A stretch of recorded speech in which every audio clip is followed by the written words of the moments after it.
The Midnight Wish. Rite World. Lightgrove Witches, Book 6. Written by Juliana Haygert. Rite World.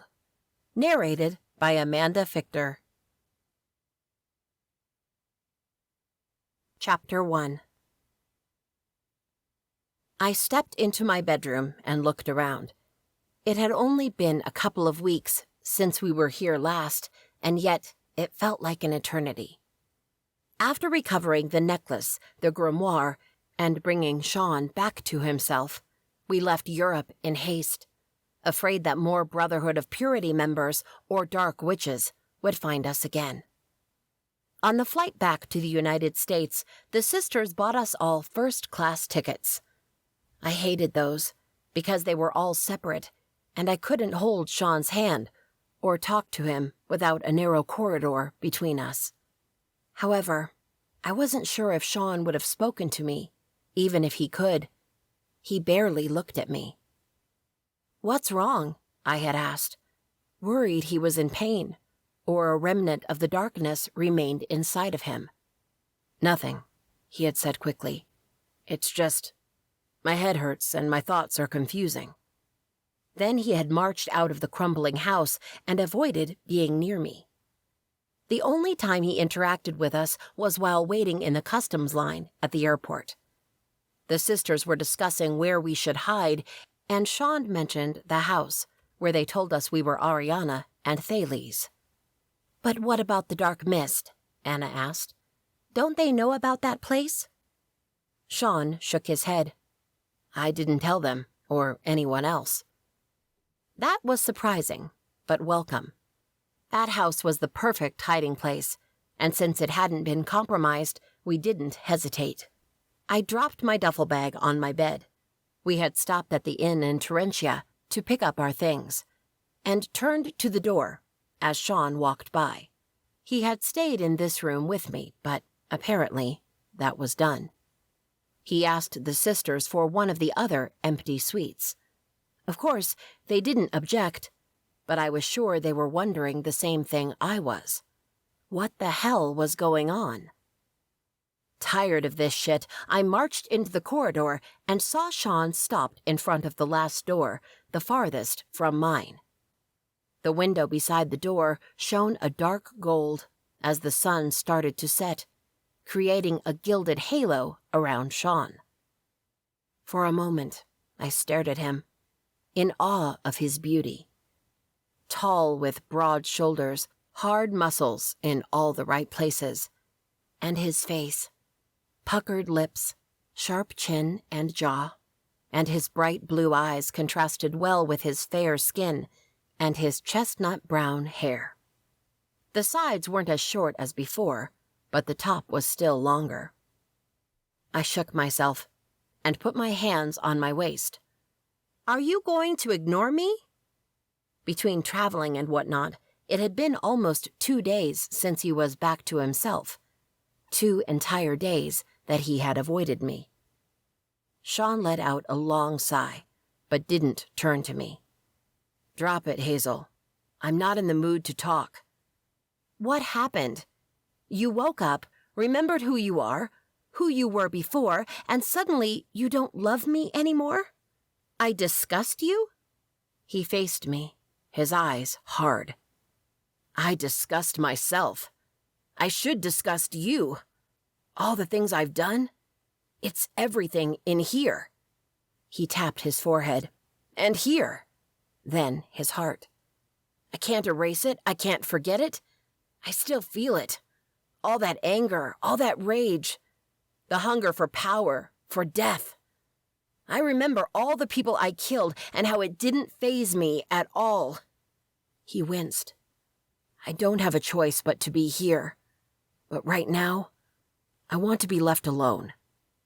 He entered the bedroom and slammed the door shut. I stayed frozen in place for a moment, whiplashed from his words. No, this wasn't how our story went. He was supposed to be at my side, helping me, and fighting all the evil beings with me.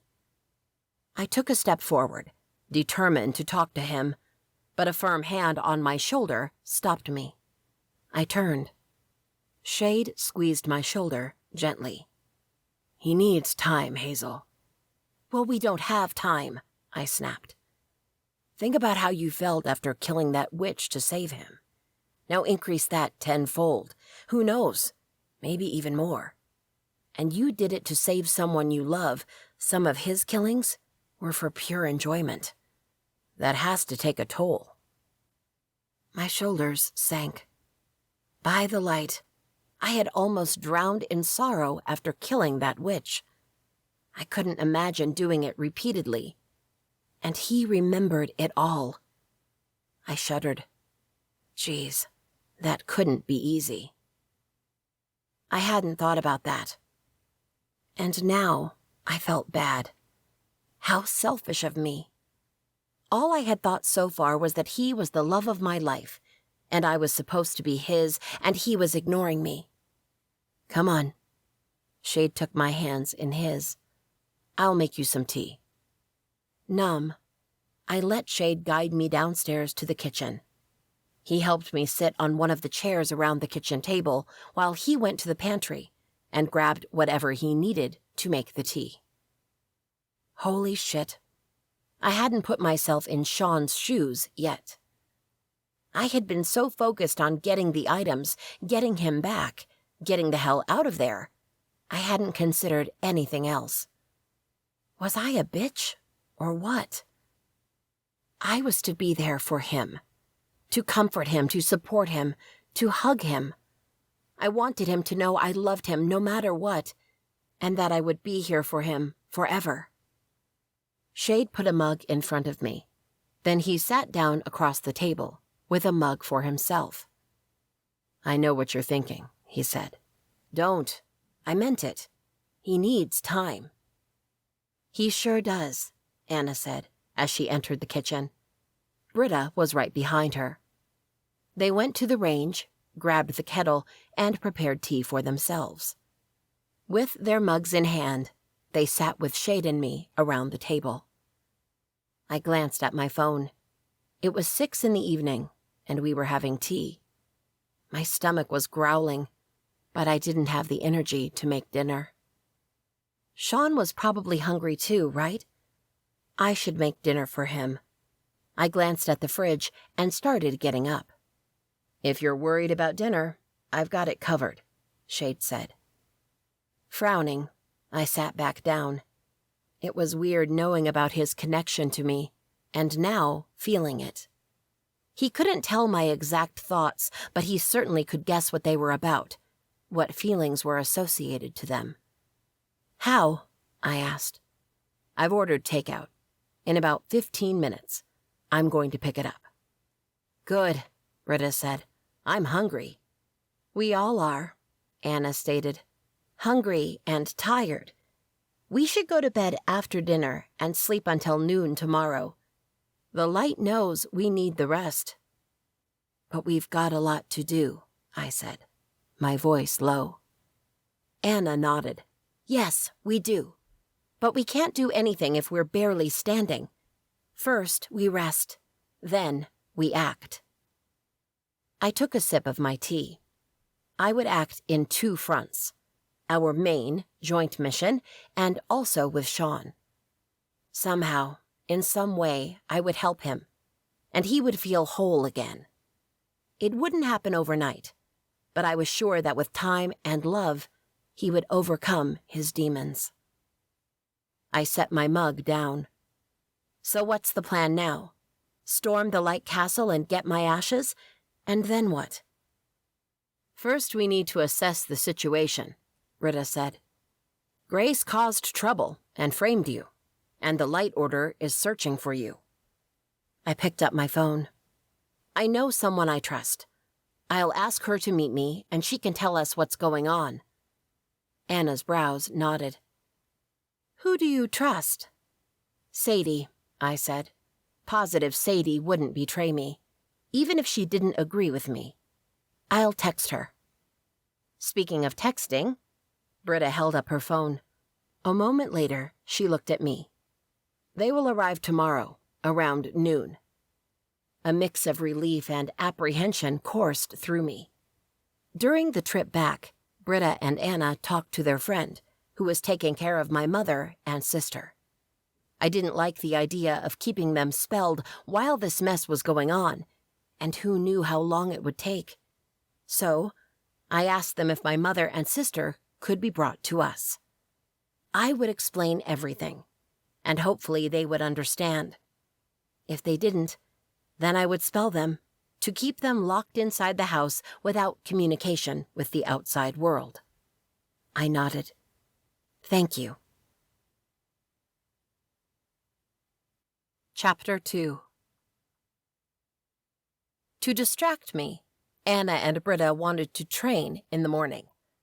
I went along with their plan, but truth be told, I was too anxious and kept messing up. Taking pity on me, the sisters sent me for a shower, and later let me help them with lunch. A miracle, as they always claimed the kitchen for themselves. I made the salad, set the table, and washed whatever I could. And finally, at 12:38, Britta's phone pinged. "They are here," she said. I rushed to the front door, the sisters right behind me, and Shade nearby. A gray SUV approached on the long driveway, pulling to a stop in front of the porch. A middle-aged witch hopped down. "Hi there," she said with a smile. Britta and Anna waved at her. "Sonia, hi," Anna said. "Everything okay during the trip?" "Oh yeah," Sonia said, as she rounded the car. "Boring, even." She opened the back door, and I sucked in a sharp breath. My mother and sister sat with their backs straight and eyes wide and unseeing. My chest constricted. Sonia gently touched my mother's hand. "We're here." She tugged, and my mother came with her. Then she helped Amanda out. Both of them looked around for a few seconds until their gaze found me. "Hazel, there you are," my mother said, her voice almost robotic. A lump lodged in my throat as I walked toward them. "What a strange house. It sure needs some love." Amanda tilted her head. "Oh, there is a house." I glanced at Sonia. "Is this part of the spell?" Sonia nodded. "I didn't want to turn them into oversized dummies. They are still themselves, but dulled." "Can you undo it?" "Of course." The witch snapped her fingers. My mother and Amanda blinked. They stared at me. "What's going on?" my mother demanded. "Where are we?" Amanda narrowed her eyes at the house. Of course, she was seeing it as I saw it the first time I came here, an abandoned, haunted-looking mansion. "Hazel, aren't you supposed to be at the Light Castle?" My mother looked at Sonia, Anna, Britta, and Shade. "Who are these people?" "I'll explain everything," I said. "Come inside with me." "Inside? The house is falling apart," Amanda complained. "It won't. You'll see." I guided them toward the front door. Halfway, I turned to Sonia. "Thank you." She nodded. "No worries." My mother, Amanda, and I entered the house as the sisters talked to Sonia. Shade stayed outside, probably sensing I needed time alone with them. In the foyer, my mother and sister halted, their eyes huge as they took the place in. "Holy shit," Amanda muttered. My mother slapped her hand. "Language."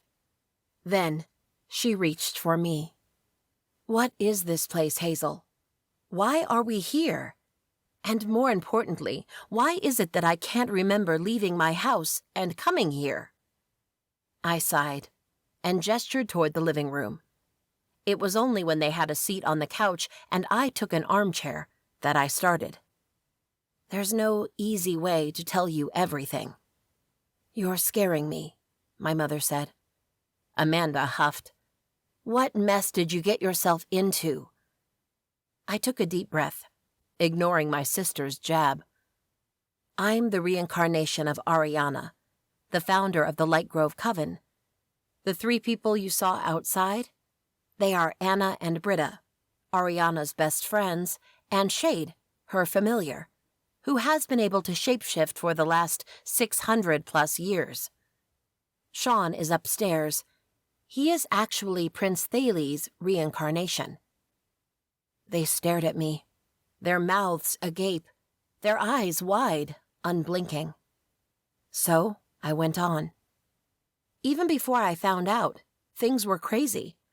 I was captured by the Brotherhood, almost kidnapped by dark witches. Sean turned evil, and we went to Europe to recover my necklace and my grimoire. You remember the legend, right? About the items? Are you freaking kidding me right now? Amanda snapped. Hazel, that's not funny, my mother said, her voice low. You don't believe me. Why would they? My magic had always been subpar, and suddenly I was a legend. My mother shook her head. All right, Hazel, that's enough. Tell us what's going on. If they wouldn't believe me, then I could try something else. I rose from the chair, went to them, pushed them apart, and squeezed between them. Give me your hands. My mother sighed but relented. Amanda raised her eyebrows at me. What are you trying to pull? Just do it, I said, irritated. Amanda rested her hand in mine. And it was immediate. We were transported to the past, to the same house I had seen us in before. My mother baked one of her famous sweetbreads, while Aurelia sewed an old dress that had a small rip in the waist. I was at the table, writing in my grimoire, and Shade was at my feet, purring and demanding attention. A knock came at the door. Aren't you going to answer? Aurelia asked. I'm busy, I said, my focus on the spell I was creating. I did that a lot back then. Grumbling, she put everything down, went to the door, and opened it. I should have known. She returned to her seat as Anna, Britta, and Jewel walked in. Anna strode right in. Good afternoon. Hi, girls, my mother said. She picked up a loaf of bread and a knife. Here, have some bread. Britta went directly to her. Don't mind if I do. Jewel crouched down beside me to pester Shade. He never liked her, and that was why Jewel provoked him. Anna leaned over my shoulder. Another spell. What does this one do? It should. Does it matter? Aurelia cut me off. Whatever she does, she succeeds. I glared at her, before turning to my friends. I thought we were meeting later tonight. We were, but we intercepted a message for you. With a half-eaten slice of bread in one hand, Britta showed me the letter in the other. The king summoned you. Amanda pulled her hand from mine, and the memory faded from behind my eyes. I blinked, and found her pouting beside me. My mother, though, watched with huge eyes filled with tears. By the light. She held both my hands. You are Ariana. She pulled me into a hug. My dear daughter, how's that possible? Anna and Britta couldn't bring me back, so they performed a spell for me to be reincarnated, I told her, though I don't think they expected it to take 700 years. She pulled back and cupped my face. A tear rolled down her cheek. That's amazing. It is, but that's just the beginning. I sighed, and she dropped her hands. The Brotherhood and the Dark Witches want me. My mother went still. Why? I don't know all the details yet, but yes, I think we're going to have a fight on our hands. But, her eyes filled with tears again. You can't, I'm Ariana, and I'm regaining my powers. I could see how this subject was distressing her, so I decided to stop for now. Later, I would talk to her about the rest. How about we continue this conversation later? Anna and Britta made lunch for us, and it's probably getting cold. I stood, but my mother remained seated for a minute. I looked pleadingly at Amanda. She stood, stared at me as if I was a stranger, and marched to the backyard. That went well. Evening that day, I walked around the French Quarter, weaving through the crowd of people and tourists coming, going, and dancing, and talking, and eating. It was Tuesday after Thanksgiving, and this place was lively as ever. I had a black hoodie covering my hair and kept my head low, but it wasn't necessary. Before we left the house, I had cast a spell to make our features different to whoever looked at us. Unless a supernatural of immense power focused directly on us, no one would recognize us. Still, Anna and Britta had magically dyed their hair. Sean wore a hoodie, and Shade donned sunglasses and a baseball hat. The four of them walked several feet behind me, spread out through the street, watching for threats. I hadn't invited Sean, but he had asked to come. "It'll keep my mind busy," he had said in a faint voice, his eyes not meeting mine. This should be easy and quick, but in case something went sideways, it was always good to know he had my back. As we walked, I couldn't help thinking of my mother and Amanda. During lunch, they acted strange, and my mother was polite to Anna and Britta. Sean had come down to get his plate, and after a half-assed hi to my family, he retreated to his suite. I talked to them again after lunch, while the sisters cleaned the kitchen. I made them promise me that until everything was said and done, they wouldn't leave the house. If they needed anything, they could ask us, and we would get it.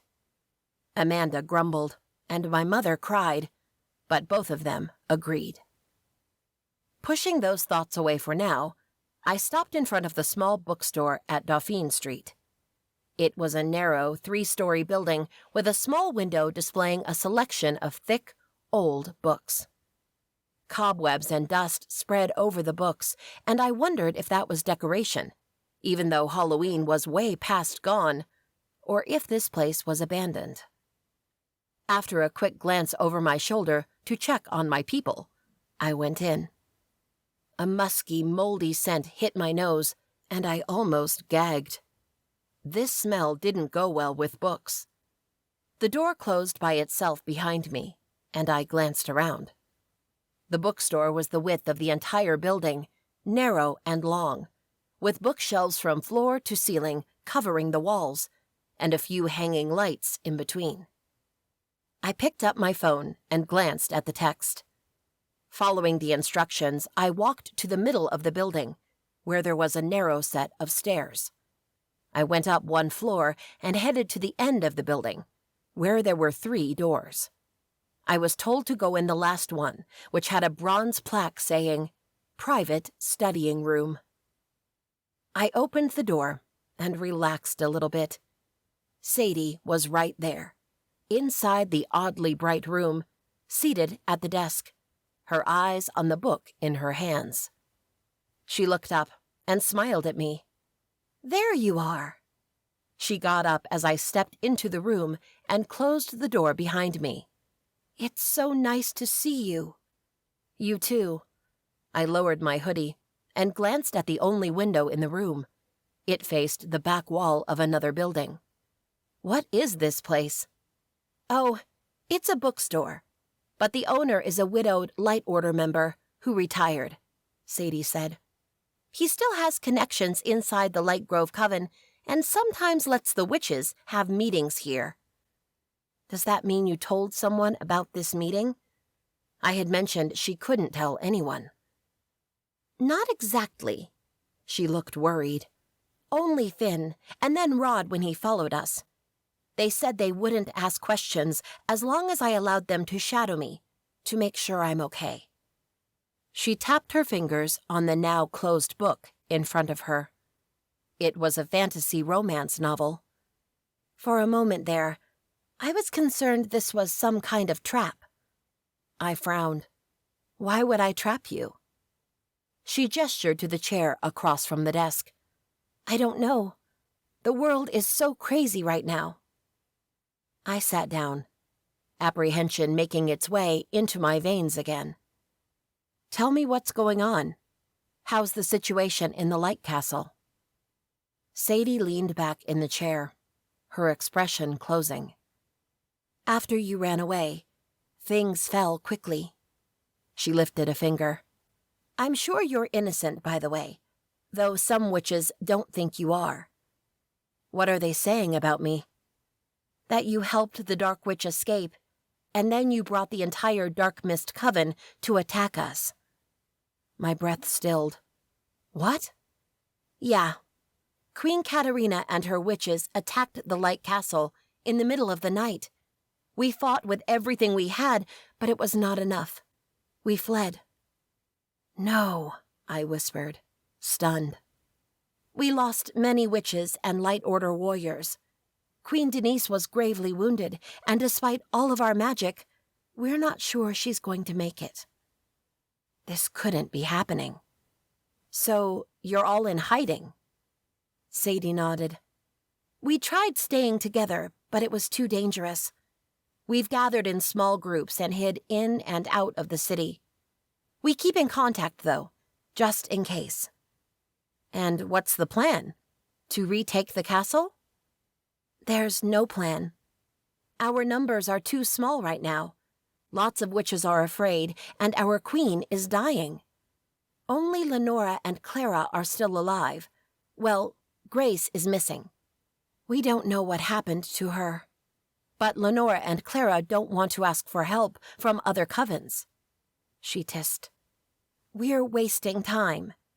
The longer we wait, the more doubt and fear will snake into our hearts. Soon, we'll be useless. But you can't rush into the Light Castle head-on, I said, and Sadie nodded. Queen Katarina must be expecting that, and she's probably ready. Besides, now she's closer to the Coven's heart. She'll be stronger. And the Lightgrove will be weaker. My brows nodded. Would Queen Katarina know where the heart was hidden? She was probably looking for it right now.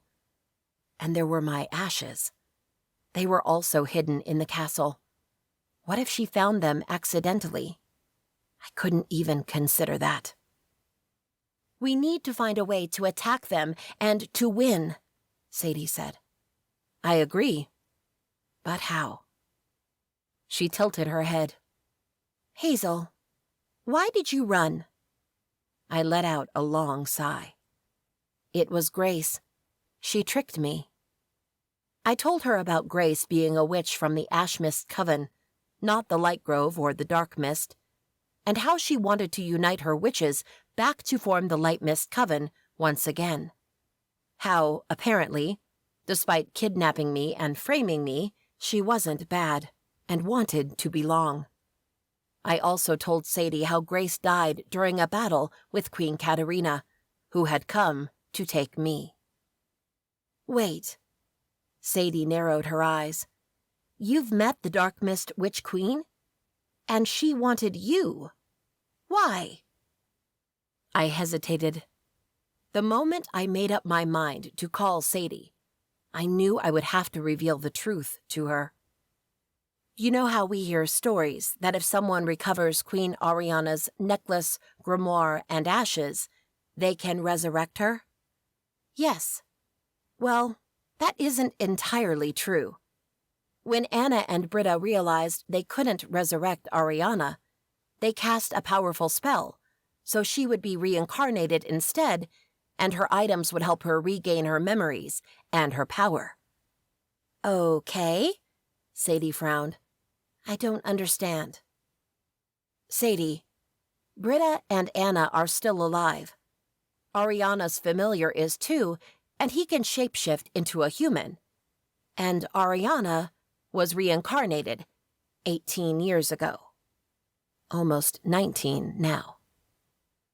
I saw her face transformed from confusion to understanding in a matter of 3 seconds. Oh my goodness! She pressed a hand to her mouth. You're Ariana?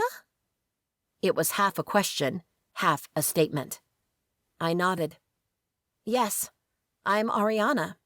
And I've got my necklace and my grimoire back, and about 60-ish% of my memories and my power back.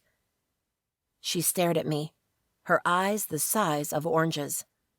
Oh, and Thales was also reincarnated as Sean. No way! She let out a strangled laugh and then forced herself to be all serious again. By the light, I should address you as Your Majesty, or... Don't be stupid, I said quickly. I might be Ariana, but I still feel more like Hazel. Besides, our coven has a queen. But she's dying. Maybe I can help her, or Britta and Anna.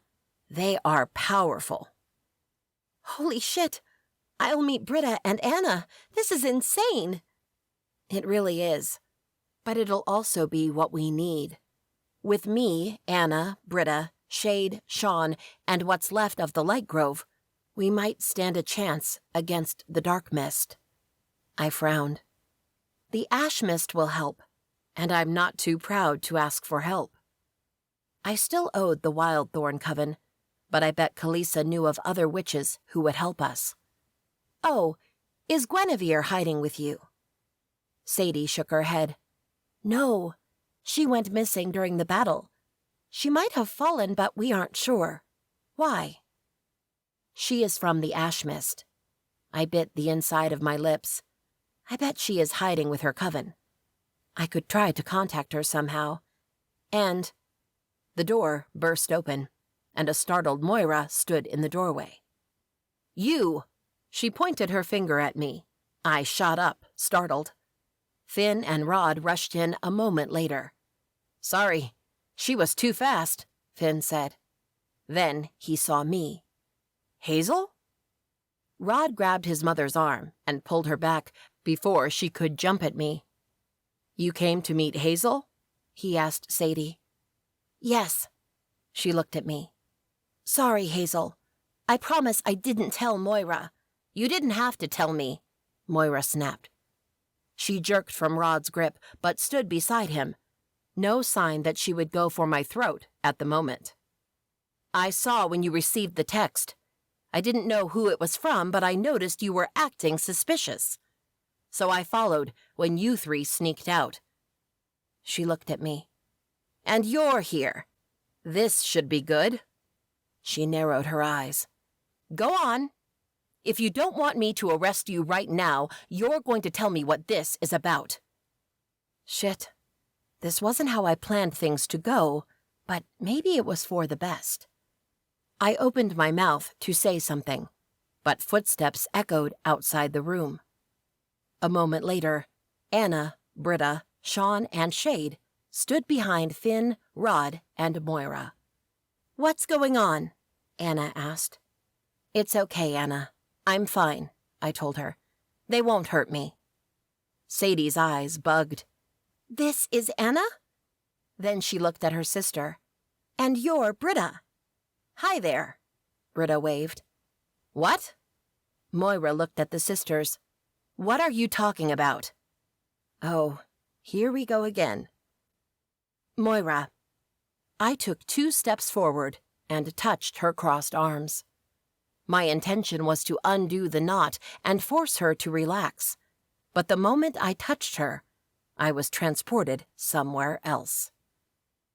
A fist pounded on the door of the small house I lived in with my mother and sister, and I rushed to open it. This late at night, the pounding could only mean unwelcome news. I unlocked the door and flung it open. On the other side stood a woman who looked exactly like Moira, but here in the past, she was Marian. She had hated me from the moment she first laid eyes on me. She had defied me when I wanted to separate the covens. She had tested my patience and anger. But she was righteous, loyal, and capable. Beside her was her son, Ron. He was one of the first young men Prince Thales had recruited for the Light Order, and the two got along well. I suspected that trust and loyalty would be tested if Ron found out about Thales and I. Ron had made several public advances on me, and I had refused him, gently but firmly. If he knew Thales and I loved each other, I wondered how hurt he would be. "What is it?" I asked, worried. "She's here," Marian said, her eyes wide. "Jewel is coming with her witches." I stilled. "Call an urgent meeting. We need to prepare." Marian touched my arm and nodded. I turned to Ron. "Send for the prince." "Yes, my queen." Ron bowed, and both of them dashed out into the night. A sense of dread filled me. I blinked and found myself back in the small studying room. I took a step back and stared at Moira, whose eyes swallowed her entire face.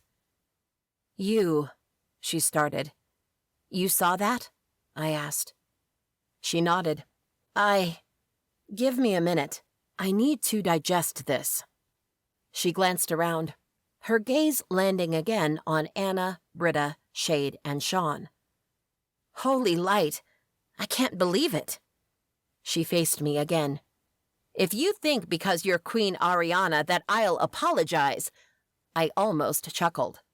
"If you apologized, then I would think something is wrong with you." A small smile graced my lips. "You're the same, in appearance and personality." "You too," I said to Rod. He frowned. "What are you two talking about? Queen Ariana?"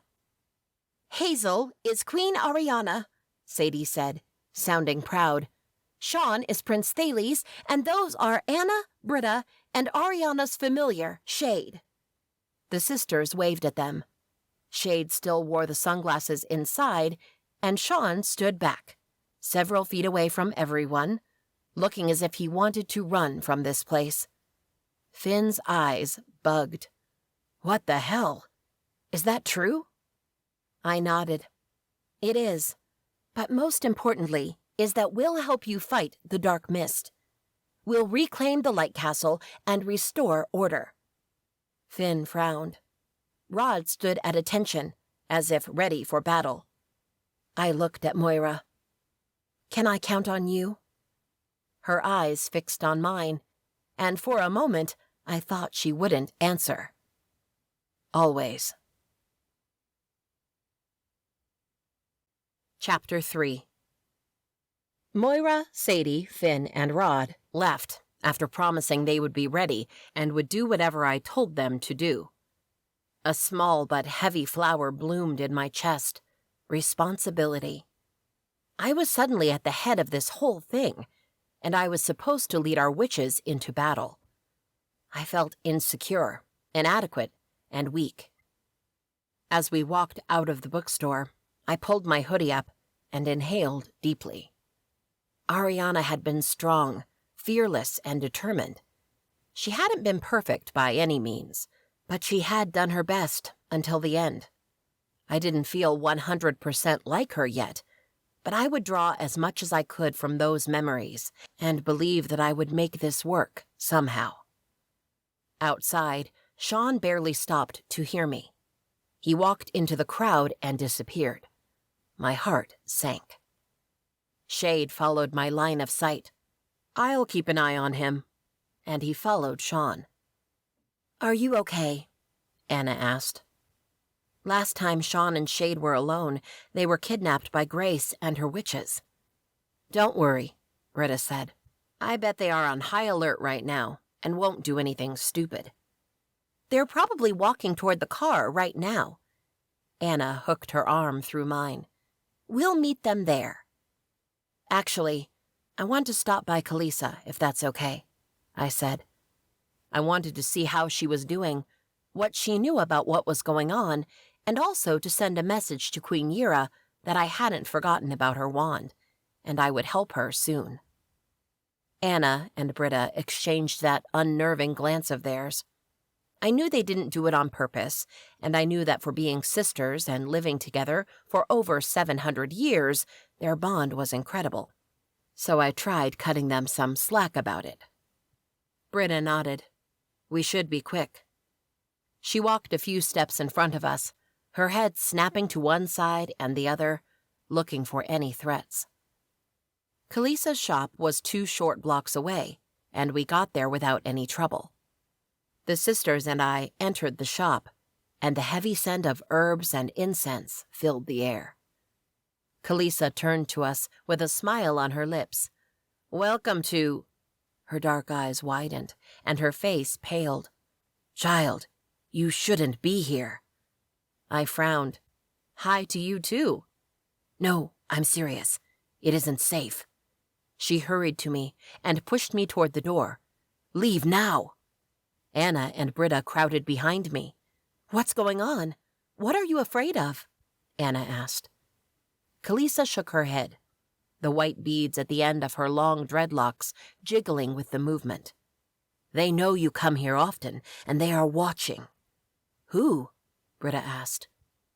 The door opened behind us, and 5 witches walked in. The sisters, Kalisa, and I scooted back, putting distance between us, an almost impossible task inside the cluttered shop. Instantly I recognized the one in the front. She had been with Queen Katerina the night she turned Sean into a demon. "Dear Hazel, or should I call you Queen Ariana?" she said, and I froze. It was still unsettling when someone referred to me like that. "Finally, we meet properly. Let me introduce myself. I'm Princess Jillian, second in command of the Dark Mist Coven." "What do you want?" Anna snapped. "I'm here for Hazel, of course," Jillian said with a smile. Her eyes never left mine. "My queen demands your presence. You can come peacefully or not." She glanced at her long black nails, as if bored. "And just so you know before you start making plans, I have a dozen more witches surrounding this place. You have nowhere to go." "I'm afraid I can't go," I said, with as much sarcasm as I could manage. "Tell your queen I have another appointment." Jillian's smile stretched even more. "What are you afraid of, Hazel? That Queen Katerina will kill you?" "I can assure you that's not the case. At least, not right away." She chuckled. "No, she wants to talk to you. You see, she has a story to share with you." What could Queen Katerina want to tell me? I'm sure nothing she has to say interests me. Behind me, I could feel Anna and Britta calling their powers, getting ready to attack. "Oh, but she has," one of the other witches said, her voice as malicious as Jillian's. Jillian cut her a glare. "Shush!" The young witch recoiled, as if she was preparing for a slap. "That's Robin," Kalisa whispered to me. "Queen Katerina's daughter. She's about your age." Jillian returned her gaze to me, the young witch forgotten. "I can give you a preview," she continued. "Queen Katerina is a direct descendant of one of Ariana's best friends, and she has her grimoire and her diary, which contains all sorts of goody details about the past. I've read it, and it's insightful." "What are you?" The world spun, and I found myself in the palace's library with Anna, Britta, and Jewel.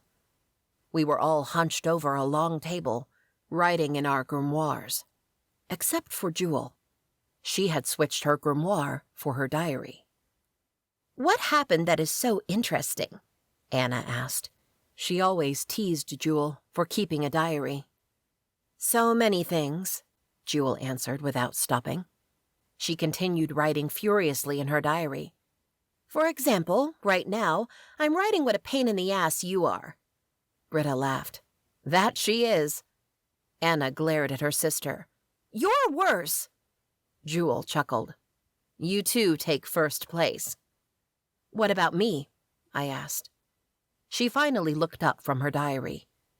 You might be in 4th, maybe 5th place." I gasped. "And who took the 2nd and 3rd place from me?" My sister, and Shade."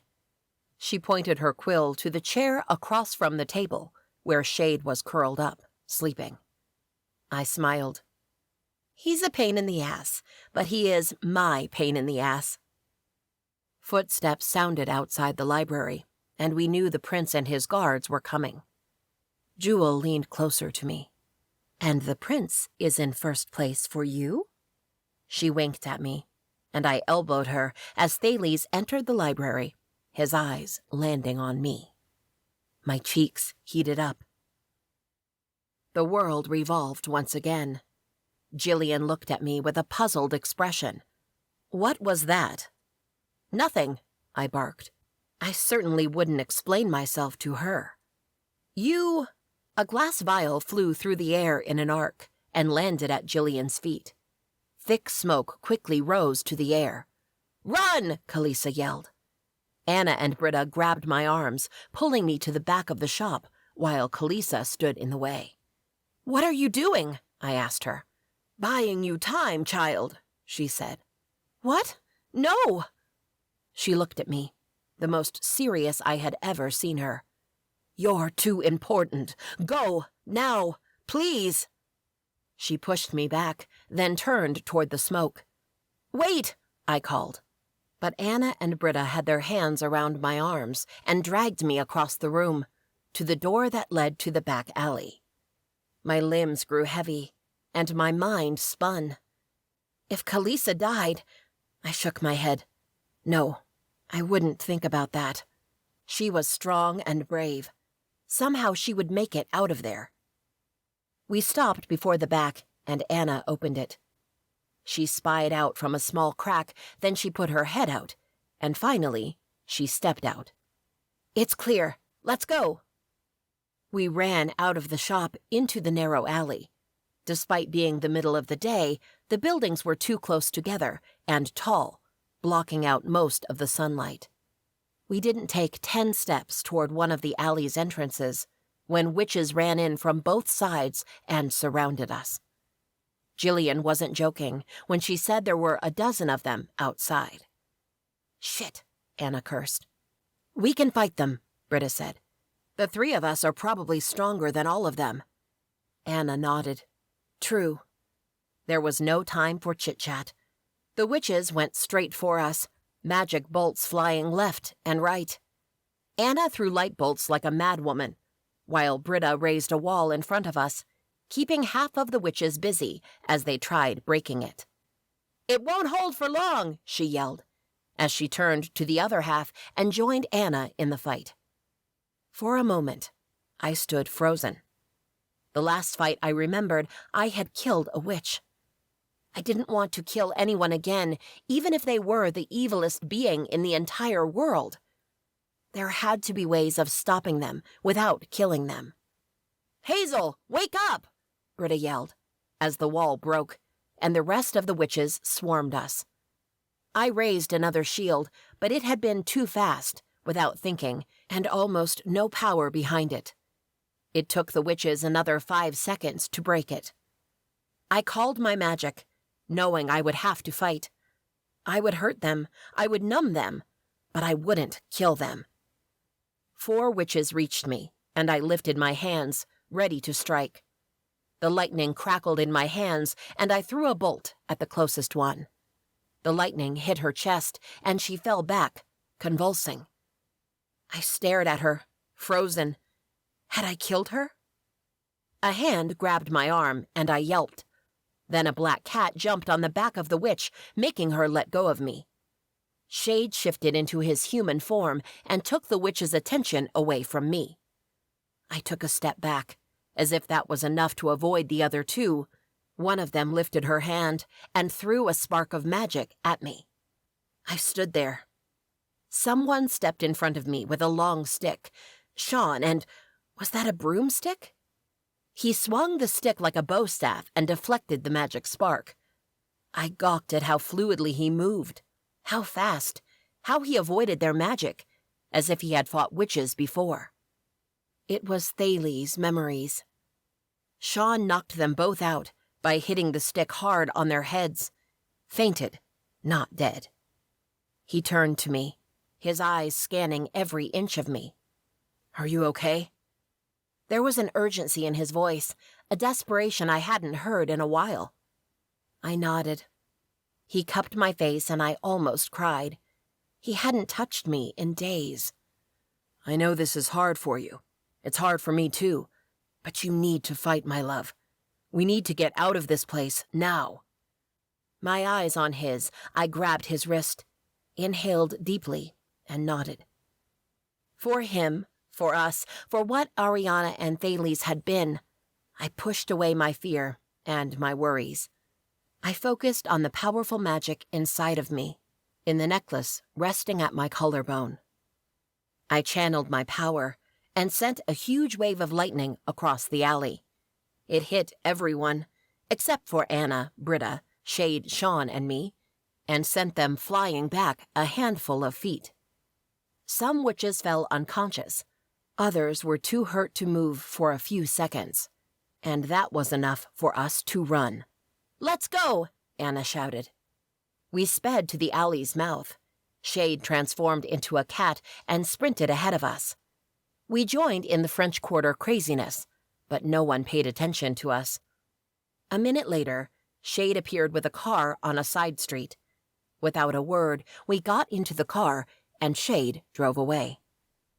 I looked back, and despite not seeing anything, I could feel eyes on us. Chapter 4. Shade didn't drive straight to the house, afraid that we were being followed. Instead, he drove around New Orleans for 1 hour, and we stopped once, so the sisters could change the car's color and plate with magic. Worried, I called Kalisa. "I'm glad you're okay, child," she said, and I was glad she was okay, too.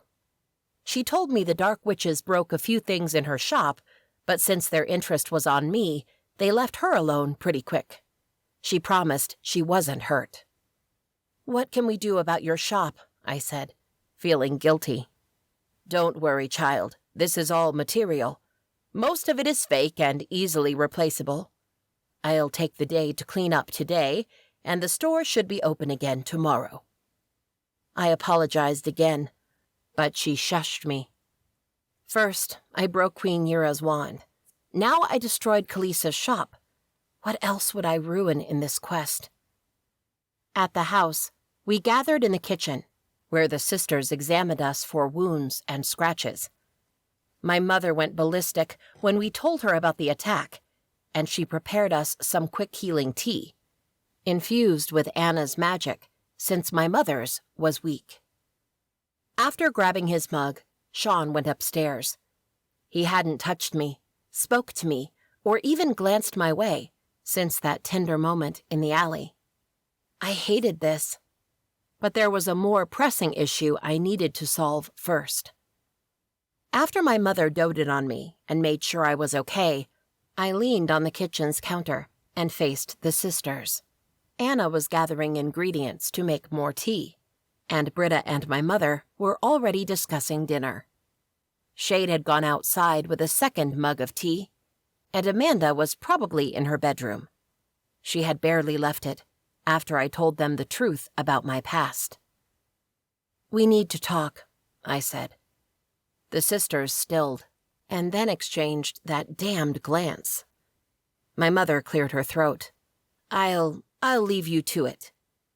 She took a good look at me, then walked upstairs, probably to check on my sister. Once she was gone, I continued. "No excuses, no arguments, just talk to me. Answer my questions. I have most of my memories back. I need you to fill in the blanks with the truth. For our friendship, for everything you've done for me for the last 700 years. Can you do that? Can you tell me the truth?" Again, that glance. It irritated me to no end. Anna and Britta nodded. They leaned on the kitchen island, a couple of feet from me, and faced me. "What do you want to know?" Britta asked. "So many things," I said.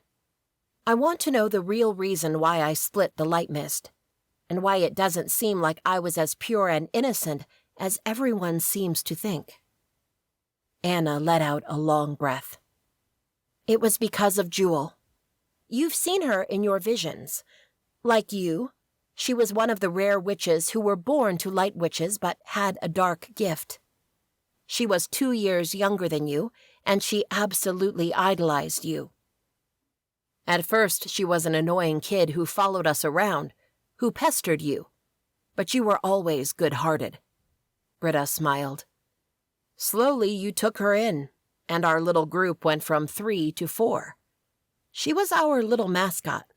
We took care of her and taught her all we knew. Her parents were mean to her because of her dark magic, so we became her family," Anna said, her tone somber. "When dark witches started getting together and creating subgroups to attack the Brotherhood of Purity, Jewel started changing. She was interested in what was happening, and she wanted news of the witches and the Brotherhood and the witch hunts. She sent messages to other towns and villages. She even contacted the Light Mist Witch Queen, asking for an audience to discuss the future of the Dark Witches. The Queen replied, saying the Dark Witches would be punished for causing so much trouble and bringing the Brotherhood to their doorstep. The 3 of us started arguing with her when she seemed too focused on the Dark Witches," Britta said. "Then one day, she disappeared. We searched for her, asked around, sent word to other covens and witches, but no one had seen or heard from her. Right at that time, the war between the Dark Witches and the Brotherhood intensified. The witch hunts spread. Even light witches were being found and killed. Innocent, magicless human women were being hunted and killed," Anna added. "You needed to look at someone the wrong way, and you're a suspect of witchcraft. Any small excuse was a good reason to either burn a woman at the stake or hang her." "A few months later, Jewel came back," Britta said. "She was changed. She looked different. She let her dark hair grow to her knees. She dressed in all black, wore dark makeup, and she was rude to us from the moment she walked in the door and back into our lives." Anna, Britta, and I were preparing to leave for the castle, as we had a meeting with the king about my next mission. And then Jewel burst in the door like a dark tornado. "Jewel," I said, happy to see her again. But that feeling only lasted 3 seconds. The moment I took her in, her hard expression, her posture, the wildness in her dark eyes, I knew this wasn't the same Jewel who had been one of my best friends. "What happened?" "I couldn't stay in your shadows," she said. "I couldn't stand hearing about witches who are like us being hunted and killed by the Brotherhood. I had to do something. I joined them. I made them stronger, more organized, and we faced the Brotherhood.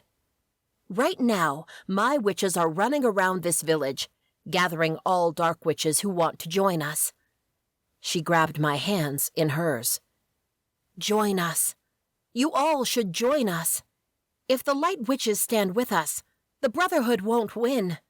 We'll kill every single one of them and all of their sympathizers." She squeezed my hands. "Hell, those bullies from when we were little, we can take them all down too. We'll kill everyone who ever wronged us. We'll be the strongest coven to ever walk this earth."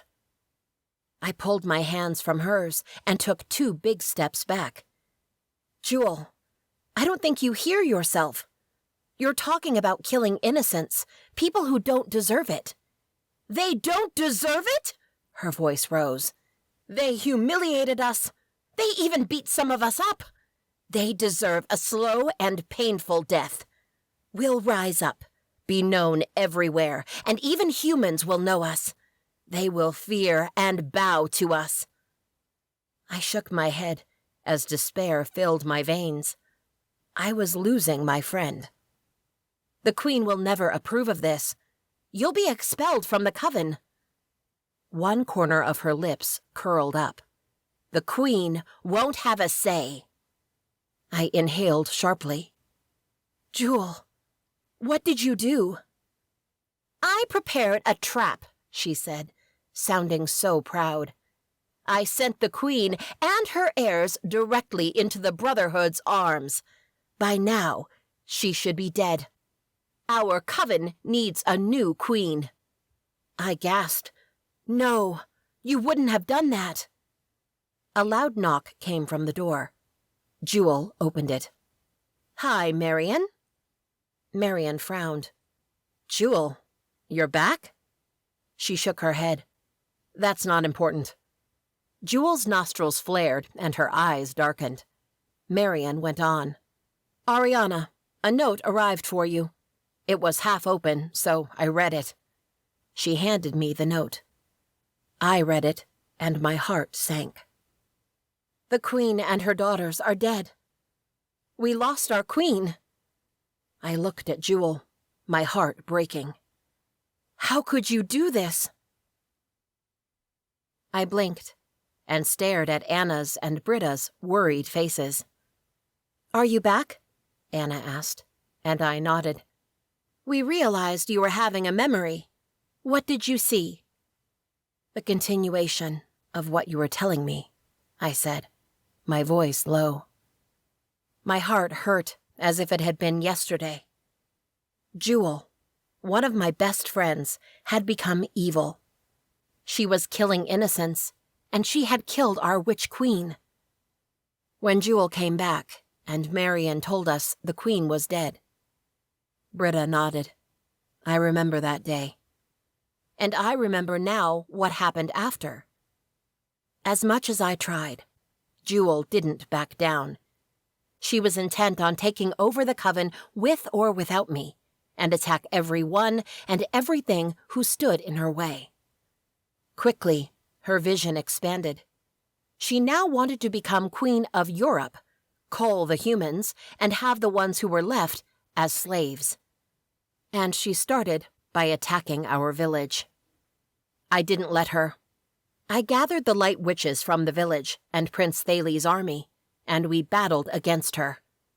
It was a quick but bloody thing, and in the end, Jewel and her witches retreated, with the promise to come back another day. She also promised to send the Brotherhood after me. Jewel left behind pure chaos. Without much choice, I did what I felt like I should.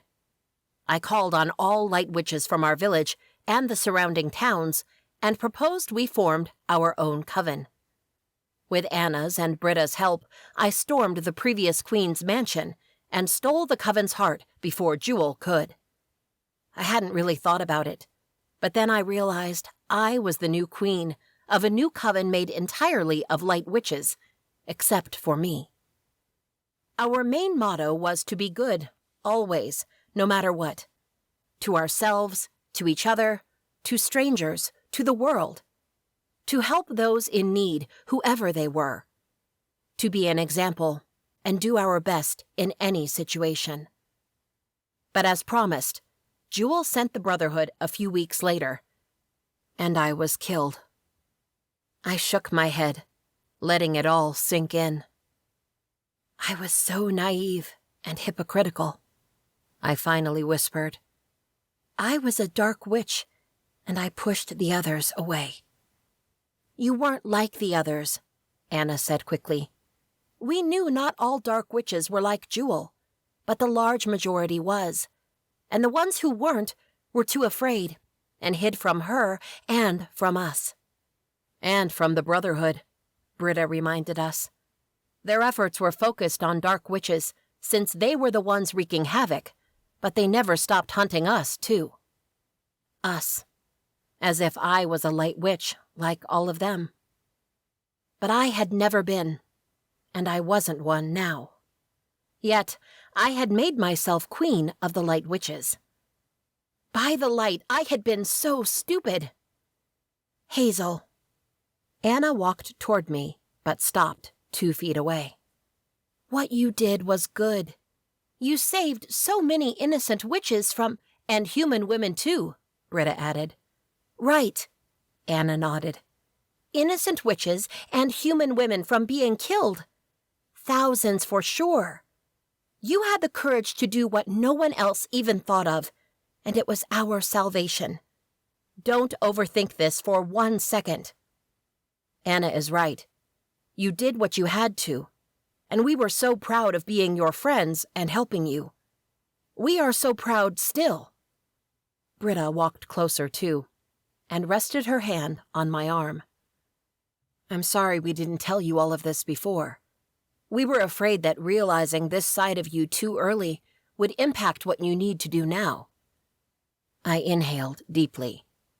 And what do I need to do now?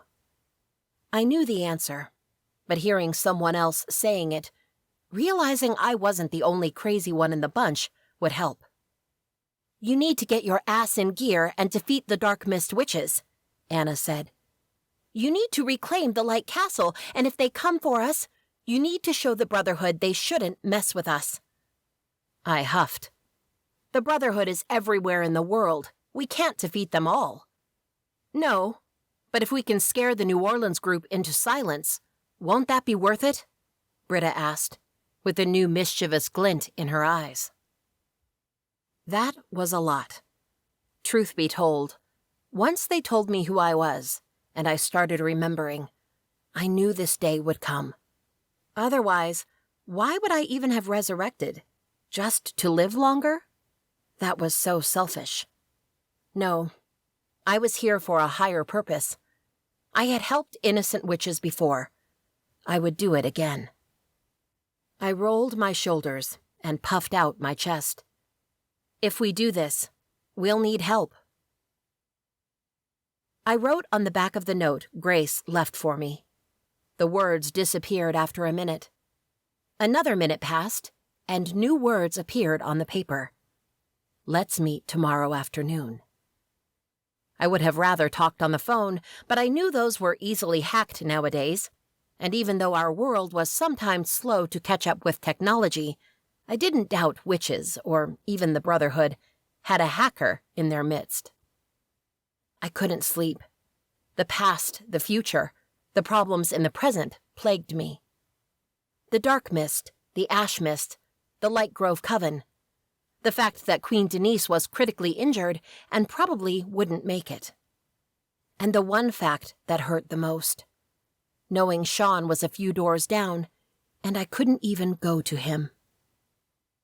Tired of tossing and turning, I hopped out of the bed and tiptoed to the kitchen downstairs. I turned on the dim lights under the counter and started gathering ingredients to make a sleeping tea, with maybe some infused magic, when I saw a faint light coming from the window outside. My heart skipped a beat, and I froze. Was it dark witches? The Brotherhood?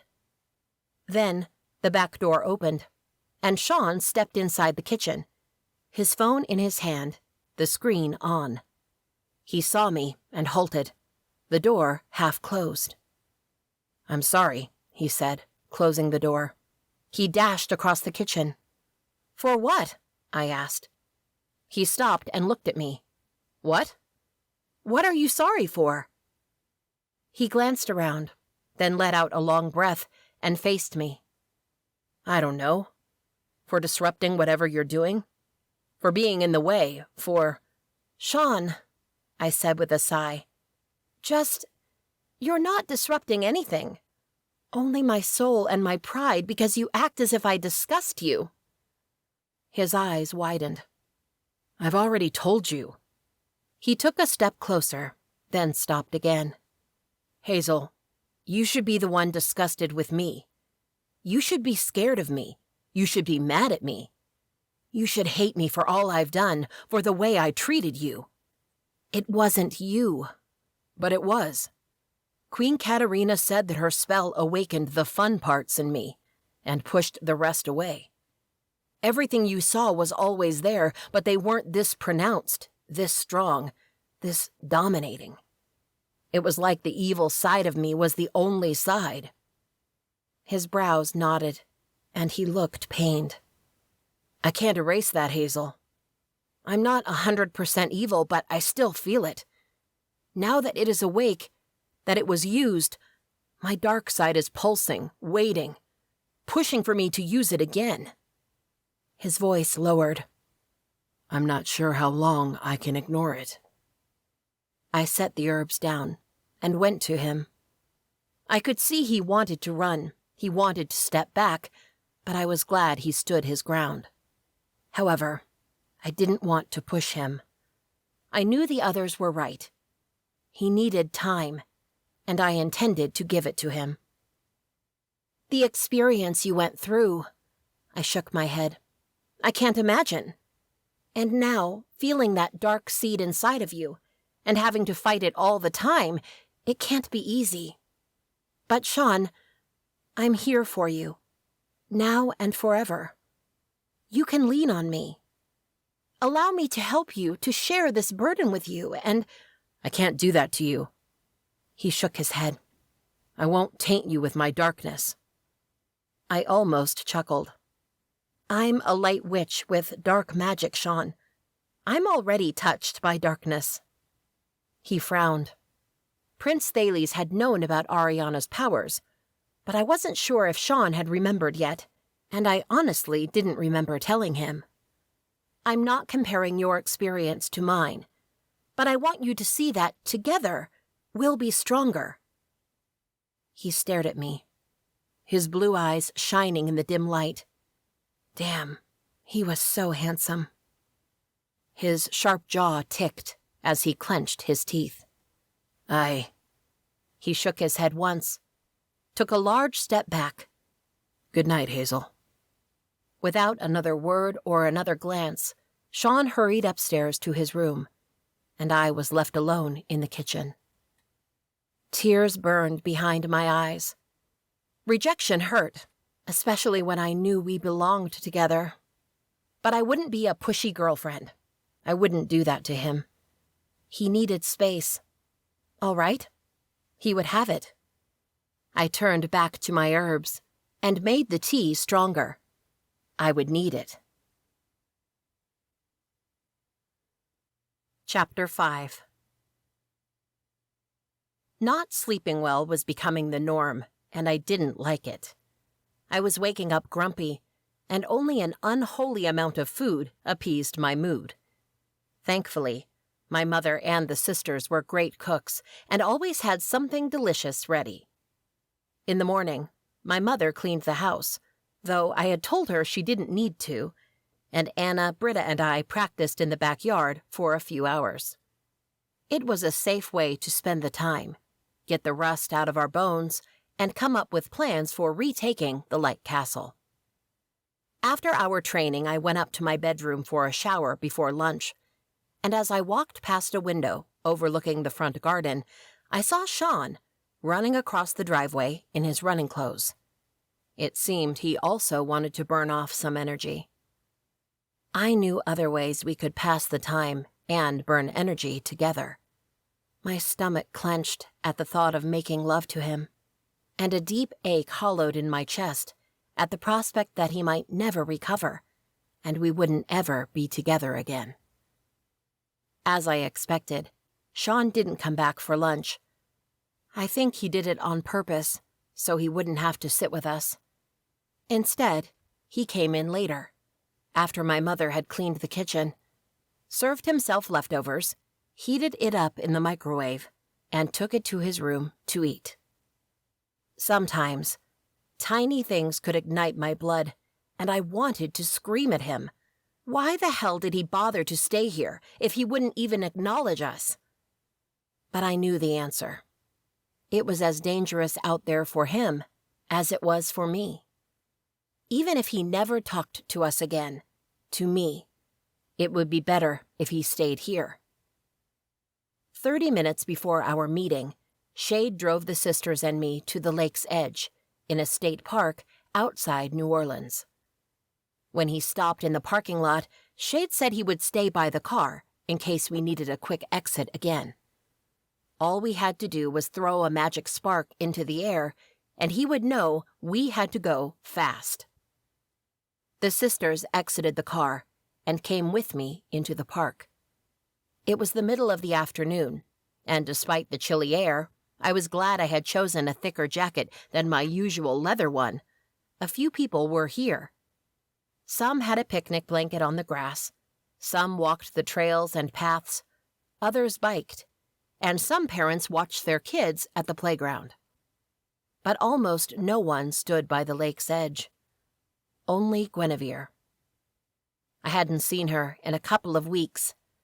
Her white porcelain skin seemed flushed in the sun. The orange in her hair was almost gone, and that easy smile, that always made me think of her more like a friend than a mentor, was nowhere to be seen. She saw us coming, and her posture straightened. "She seems to have come alone," Anna said, her gaze darting from side to side. She stopped walking. "Britta and I will stay behind, but in sight." Britta stopped. "Just yell, and we'll come for you." I nodded and kept going. The closer I got to Guinevere, the more I saw she looked older and wearier than before, as if the weight of the past few weeks had been too much for her. In the castle, she wore an elegant suit or ball gown, but today she was dressed in slacks, a thin sweater, and a jacket. Her familiar, a small squirrel, was in the breast pocket of her jacket. "Hello, Hazel," she said, as I halted a handful of steps from her. I hope you're well." "As well as one can be with everything going on." Her brows nodded. "Would you prefer if I called you Queen Ariana?" I shook my head. I bet the entire Ashmist coven knew who I was. "No, please. I'm no queen." I wasn't one back then, though the crown had fallen on my head anyway. "Hazel is fine." "Hazel sounds good." I pursed my lips. "I'm sorry about Grace and Starla, and the others who died that night. And I'm sorry Grace liked theatrics." Her voice was low and serious. "If she hadn't gone around in circles and played with you so much, maybe she and the others would still be here. Maybe Katerina wouldn't have invaded the Light Castle and attacked the Light Witches." She sighed. "Unfortunately, even with our powers, we can't change the past. We can only prepare and make a better future." I nodded. That night, Grace told me her wish was for the Light Witches to realize that not all Dark Witches are evil. She wished the Lightgrove Witches would welcome the Ashmist Witches back and create a more powerful coven, one that would certainly be stronger than the Dark Mist. "That is the wish of all Ashmist Witches," Guinevere said. "Right now we live in limbo. We're not dark enough, but we are rejected by the Light Covens. We are hunted, though all we want is to exist in peace. Or at least in peace inside our supernatural society, fighting the bad guys and doing good." Doing good. That was the motto Ariana had envisioned for the Lightgrove Coven. "Speaking of fighting bad guys, I want to attack the Dark Mist and drive them away from the Light Castle." "And you want my coven's help?" I nodded. "I need your help. Without you and your witches, we won't have enough power to defeat them." She stared at me for a moment. "We'll help you and fight the Dark Mist Witches on one condition. We join the Lightgrove Coven for good." I knew this was coming. "Queen Denise is still alive, along with 2 other council members, and you're the real queen of the Lightgrove Coven. I won't take the title away from the current queen. I didn't even think I wanted it. But because of who I was, I'm sure they'll make me a council member. And if they didn't, I would demand it. I bet most witches would agree with that. I give my word that I will do everything in my power to reintegrate the Ashmist into the Lightgrove." Guinevere extended her hand to me. "That's good enough for me." Chapter 6. The sun was setting, when we made it back to the enchanted house. "Dinner will be ready in about an hour," my mother said from the kitchen as we walked in the house. "What's for dinner?"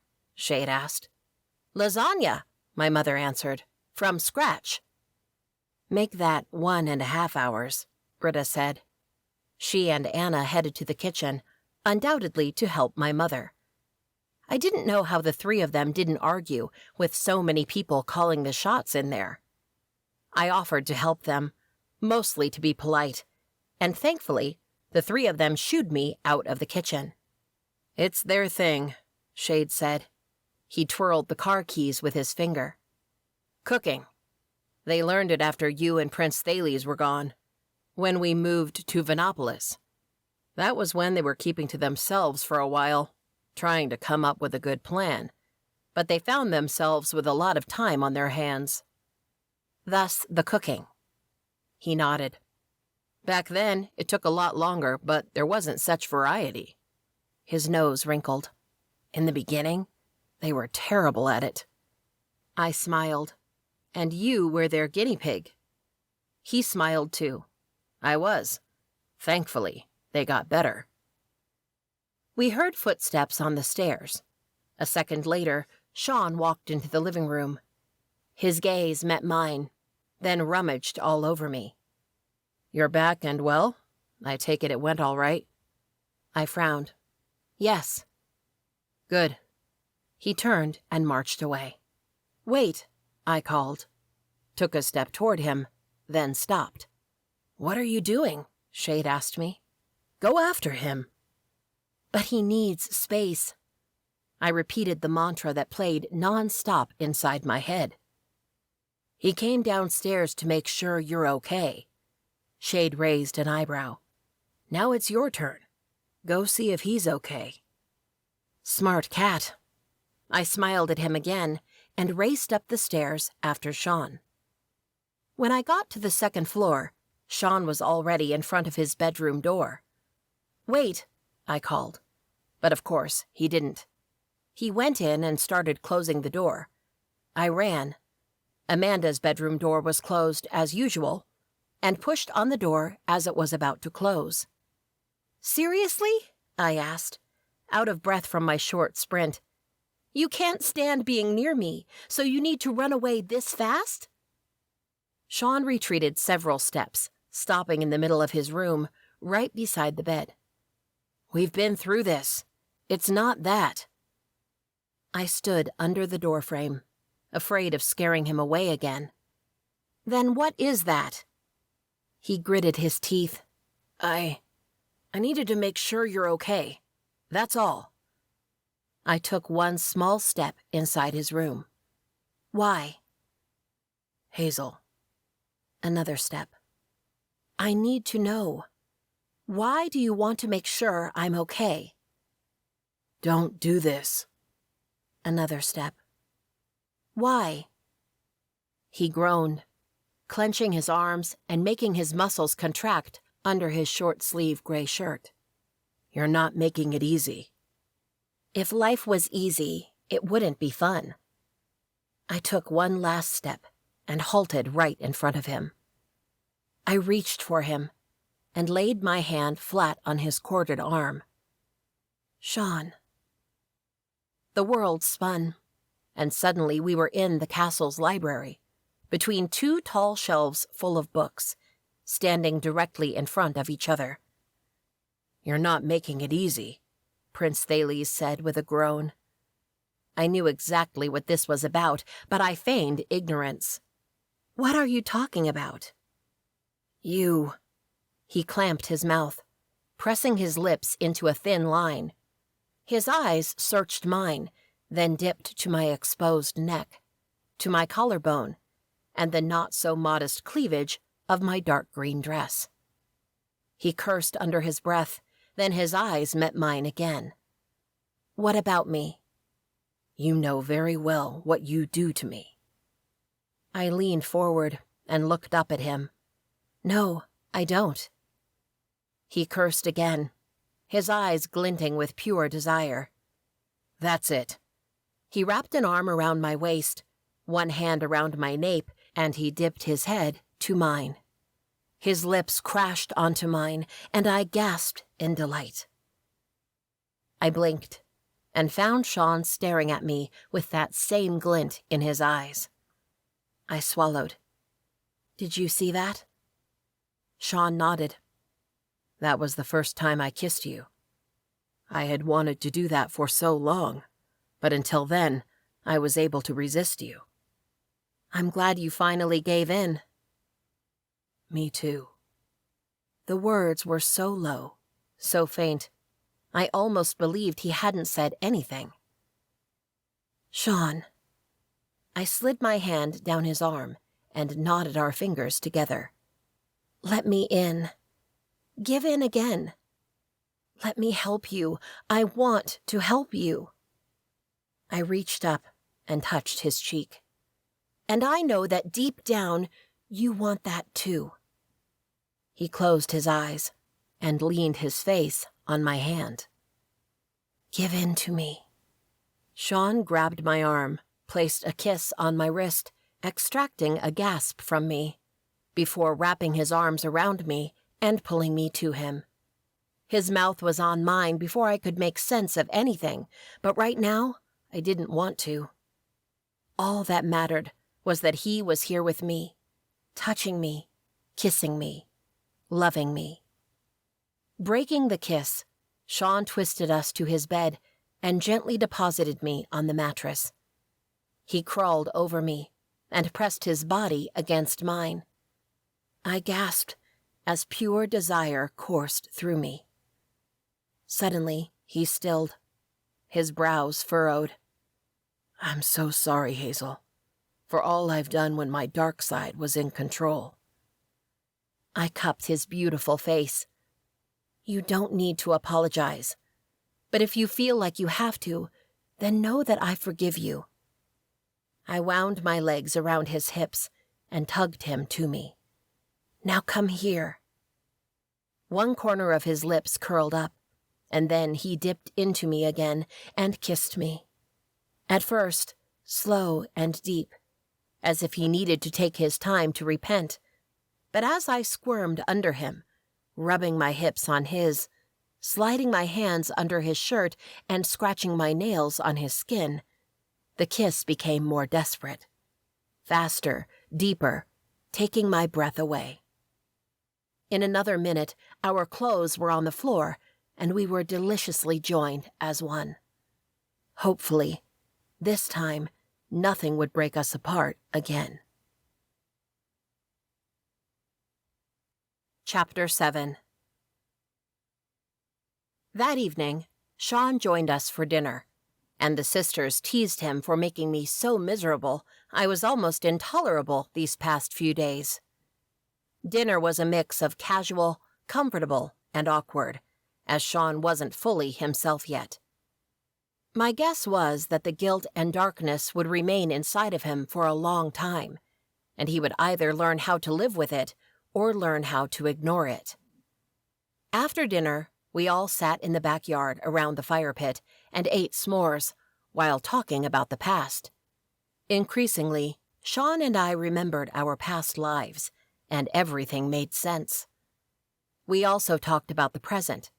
My mother and Amanda, who had finally gotten out of her bedroom and joined us, hadn't really met Sean until they moved in a couple of days ago, and they wanted to know all about him, his family, where he had grown up, his major in college, and he was glad to oblige them. When it was bedtime, Sean stopped by his suite to brush his teeth and get his pajamas, but thankfully, he came to my bedroom. But we didn't sleep right away. No, we made love again, then snuggled in to sleep, and that was one of the best nights I had in a long time. The next day, I felt refreshed, light, and ready to take on the world. In the morning, Sean went out for a run, while I trained with the sisters. "I see things worked themselves out, and you two are being all smoochy-smoochy again," Anna teased, as she threw a bolt of magic at me. I swiped my hand, creating a small wave of lightning that bumped into her bolt and exploded on contact. "By the light, tell me you won't be like your last life," Britta said. She sent 5 fast bolts at me, and I raised a barrier to take them on. "Once you two finally gave in, you couldn't take your hands off each other. It was annoying." "It was, but it was also cute." Anna opened up her arms, and a wave of magic came rolling toward me. "You two were made for each other." Using the same motion Anna used, I parted the wave, sending it to the sides but staying intact in the middle. Britta nodded. "True, in the previous life and in this one." My cheeks heated. Didn't I know that? Didn't I feel that? That was why I hadn't backed off from Sean. He had needed space, but I also knew he had needed me, my support, my help, my love. That was what would really heal him. I channeled my lightning and created a storm within our circle. The sisters shielded themselves, but the lightning broke through in a few seconds, and I had to control my magic not to hurt them for real. Anna smiled at me, proud. "You're getting better and better." "And that's not even your full power," Britta added. I shuddered, not sure I wanted or deserved so much power. I was afraid that it would change me, that it would corrupt me. Deep down, though, I knew the power would be what I made of it, and all I had to do was lean on my friends and family. I glanced at the house. My mother was at the kitchen door, drinking tea and watching us, a mix of panic and pride stamped on her face. Amanda was probably in her bedroom watching Netflix, like she had done for the past few days. She had been so upset when I told them who I was, who they were. She barely spoke to me. I sometimes wondered if I should push her, like I pushed Sean, and help her get past this wall that had been lifted between us. After training, my mother helped the sisters with lunch. It was impossible for her to stay here and do nothing. I had even seen her gardening and cleaning the unused living room and office. Sean had already come back from his run, taken a shower, and was now waiting for me in the family room. "I watched the last few minutes there, and you're kicking ass," he said, as I walked to him. He met me halfway and pressed a quick kiss on my lips. I pulled back, knowing I was dirty, sweaty, and smelly, and he was all clean and smelling wonderfully. "Let's hope it's enough." He nodded. "It will be." "Do you know if Amanda is still in her bedroom?" "She was when I walked by about 15-20 minutes ago." "I'm going to go talk to her. Then I'm going to take a shower and—" "Want some company?" He showed me that lopsided grin that made my stomach clench with anticipation. "In the shower?" I asked, and he nodded. "I thought you had taken a shower already." "I don't think I would mind taking another one, especially if you're going to be there." He leaned into me, and this time when he kissed me, I didn't pull away. His mouth closed over mine, and I melted into him, my body igniting. His hands snaked around my waist, and he pulled me to him.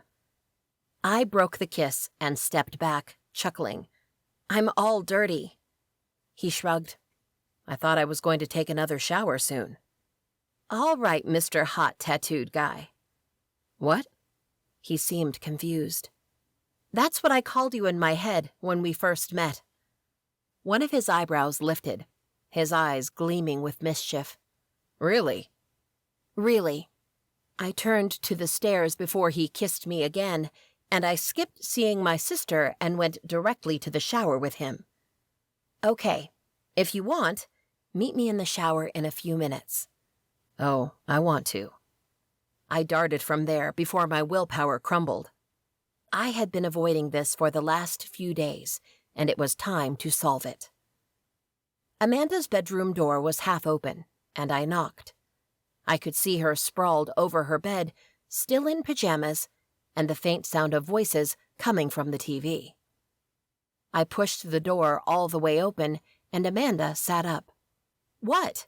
she asked, already snappy. "Can we talk?" She stared at me for a moment, then shrugged.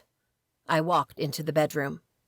It was a mess, with clothes thrown over the chairs, a towel crumpled over the dresser, dirty plates and glasses on the nightstand. She had never been the tidiest person, but this was too far, even for her. I picked up a jacket and a bra from one of the armchairs in front of the window, put them in the other, which was already piled high with clothes, and sat down, facing my sister. She turned in bed to me, her legs crossed in front of her, and, with the remote, she lowered the TV's volume. "What is it?" I let out a sigh. I didn't want to go around in circles and walk on eggshells with her. To me, honesty was the best move forward. We were never the best of friends, but we were never this disconnected either. I don't like the way things are between us, and I want to know how I can fix it. She glanced past me, out the window, as if she couldn't even look at me for long. "It's nothing," she finally said. "Amanda." I shook my head once. "Are you sure you're the older sister? Because right now I'm the one who needs to pull on your ear." She turned her eyes to me, something like anger in them. "Well, you're the ancient witch with the 700-year-old memories." I tilted my head. "Is that what is bothering you? That I remember most of my memories and you don't?" I honestly didn't know who else besides Sean and me, and that brief memory I shared with Moira, my mother, and Amanda, would remember anything. They probably wouldn't. "No!" she snapped. "Then what is it?" "It's just—" She clamped her mouth. "Tell me, damn it!" "I'm the oldest of us. Until recently, I was the more powerful. But then you turned out to be a freaking queen, the most important and powerful witch of our entire history." I gawked at her. "Are you jealous?" "No!" She looked out the window again. You were my little sister, who would desperately learn from me, tried to copy me, and now you're much more than that.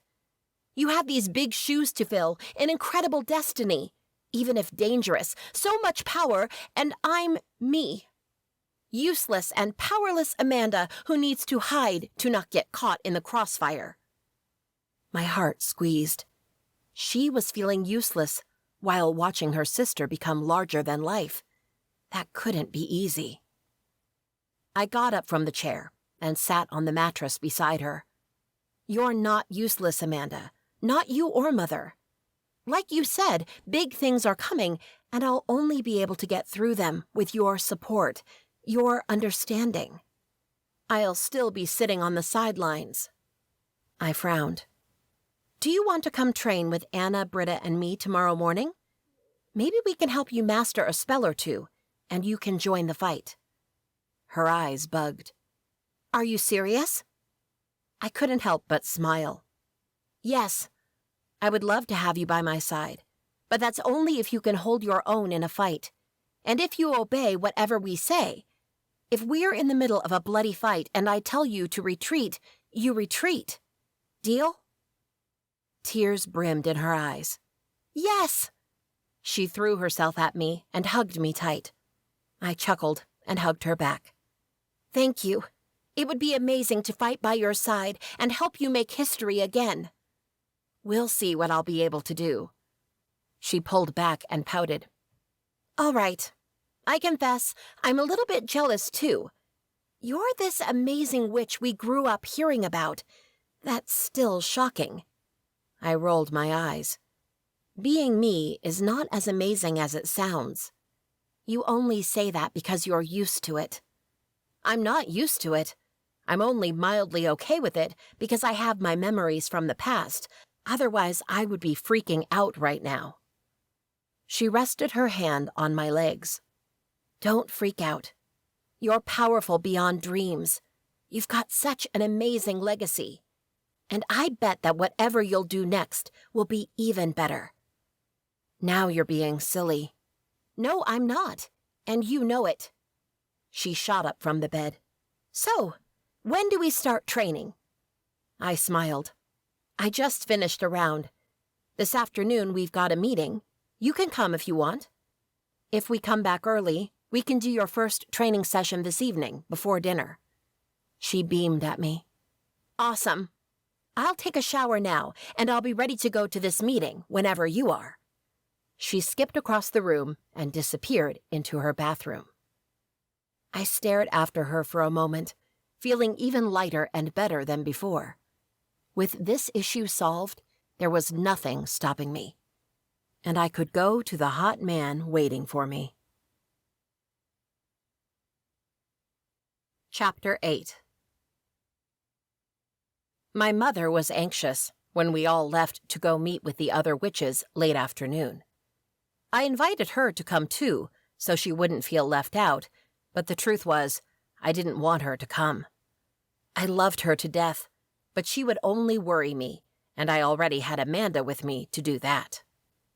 Because we were 6 now, Shade gave the wheel to Sean and stayed as a cat on my lap. Sean threw a few glances at him, lying on my legs. "Don't get too comfortable," he said once, and of course, that only made Shade want to get more comfortable. Soon enough, Sean was pushing Shade to the back where Anna, Britta, and Amanda were.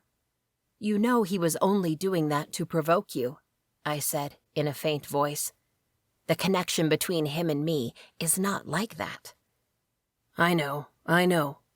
His voice was still tight. "I remember. Still, I don't like it." I hid a smile and turned to look at the road.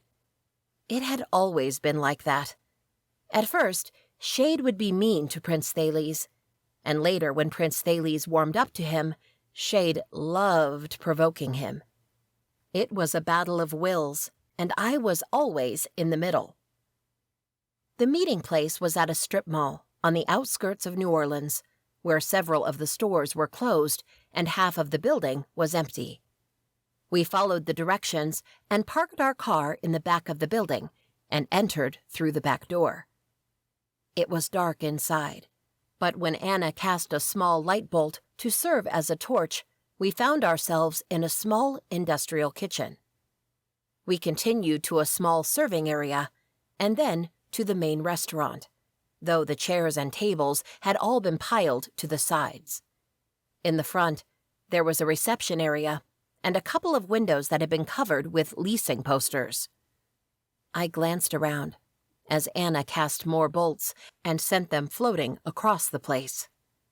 Amanda stood by my side. "Are we in the wrong place?"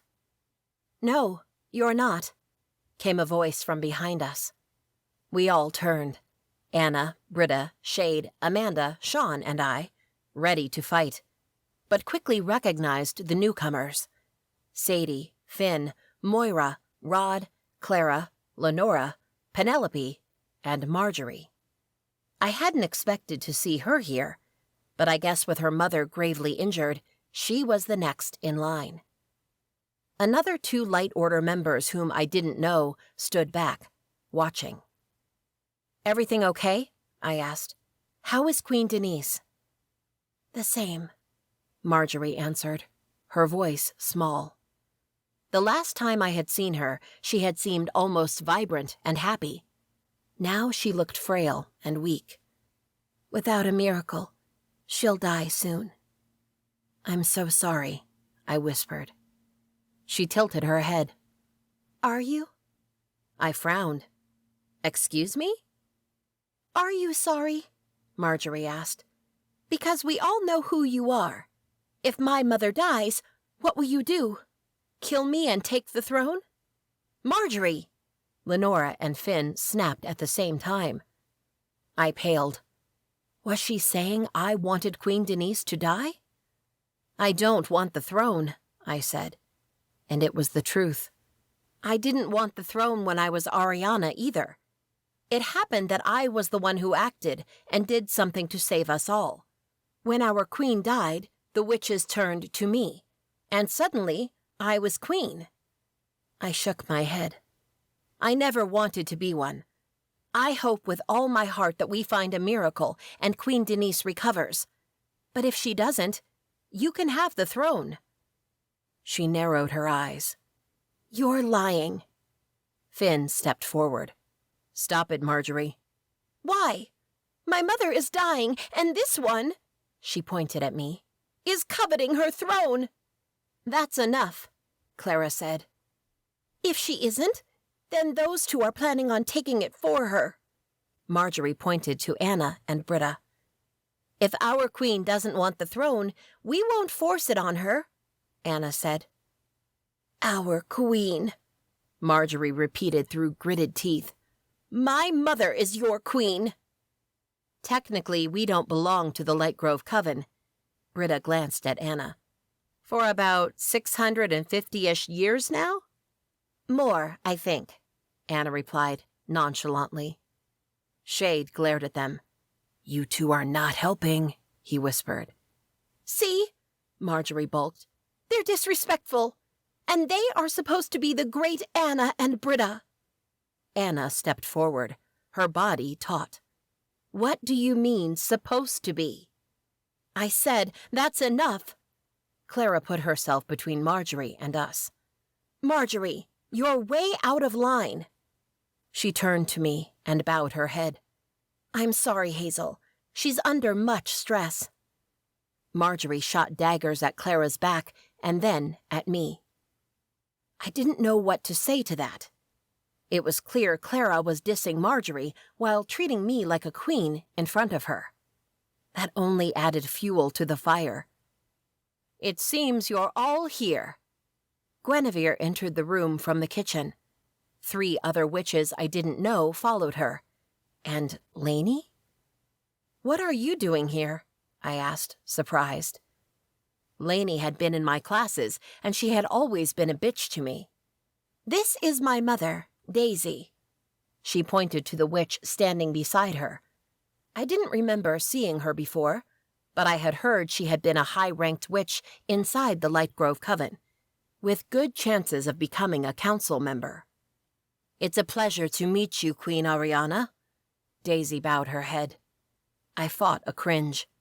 "Please, call me Hazel."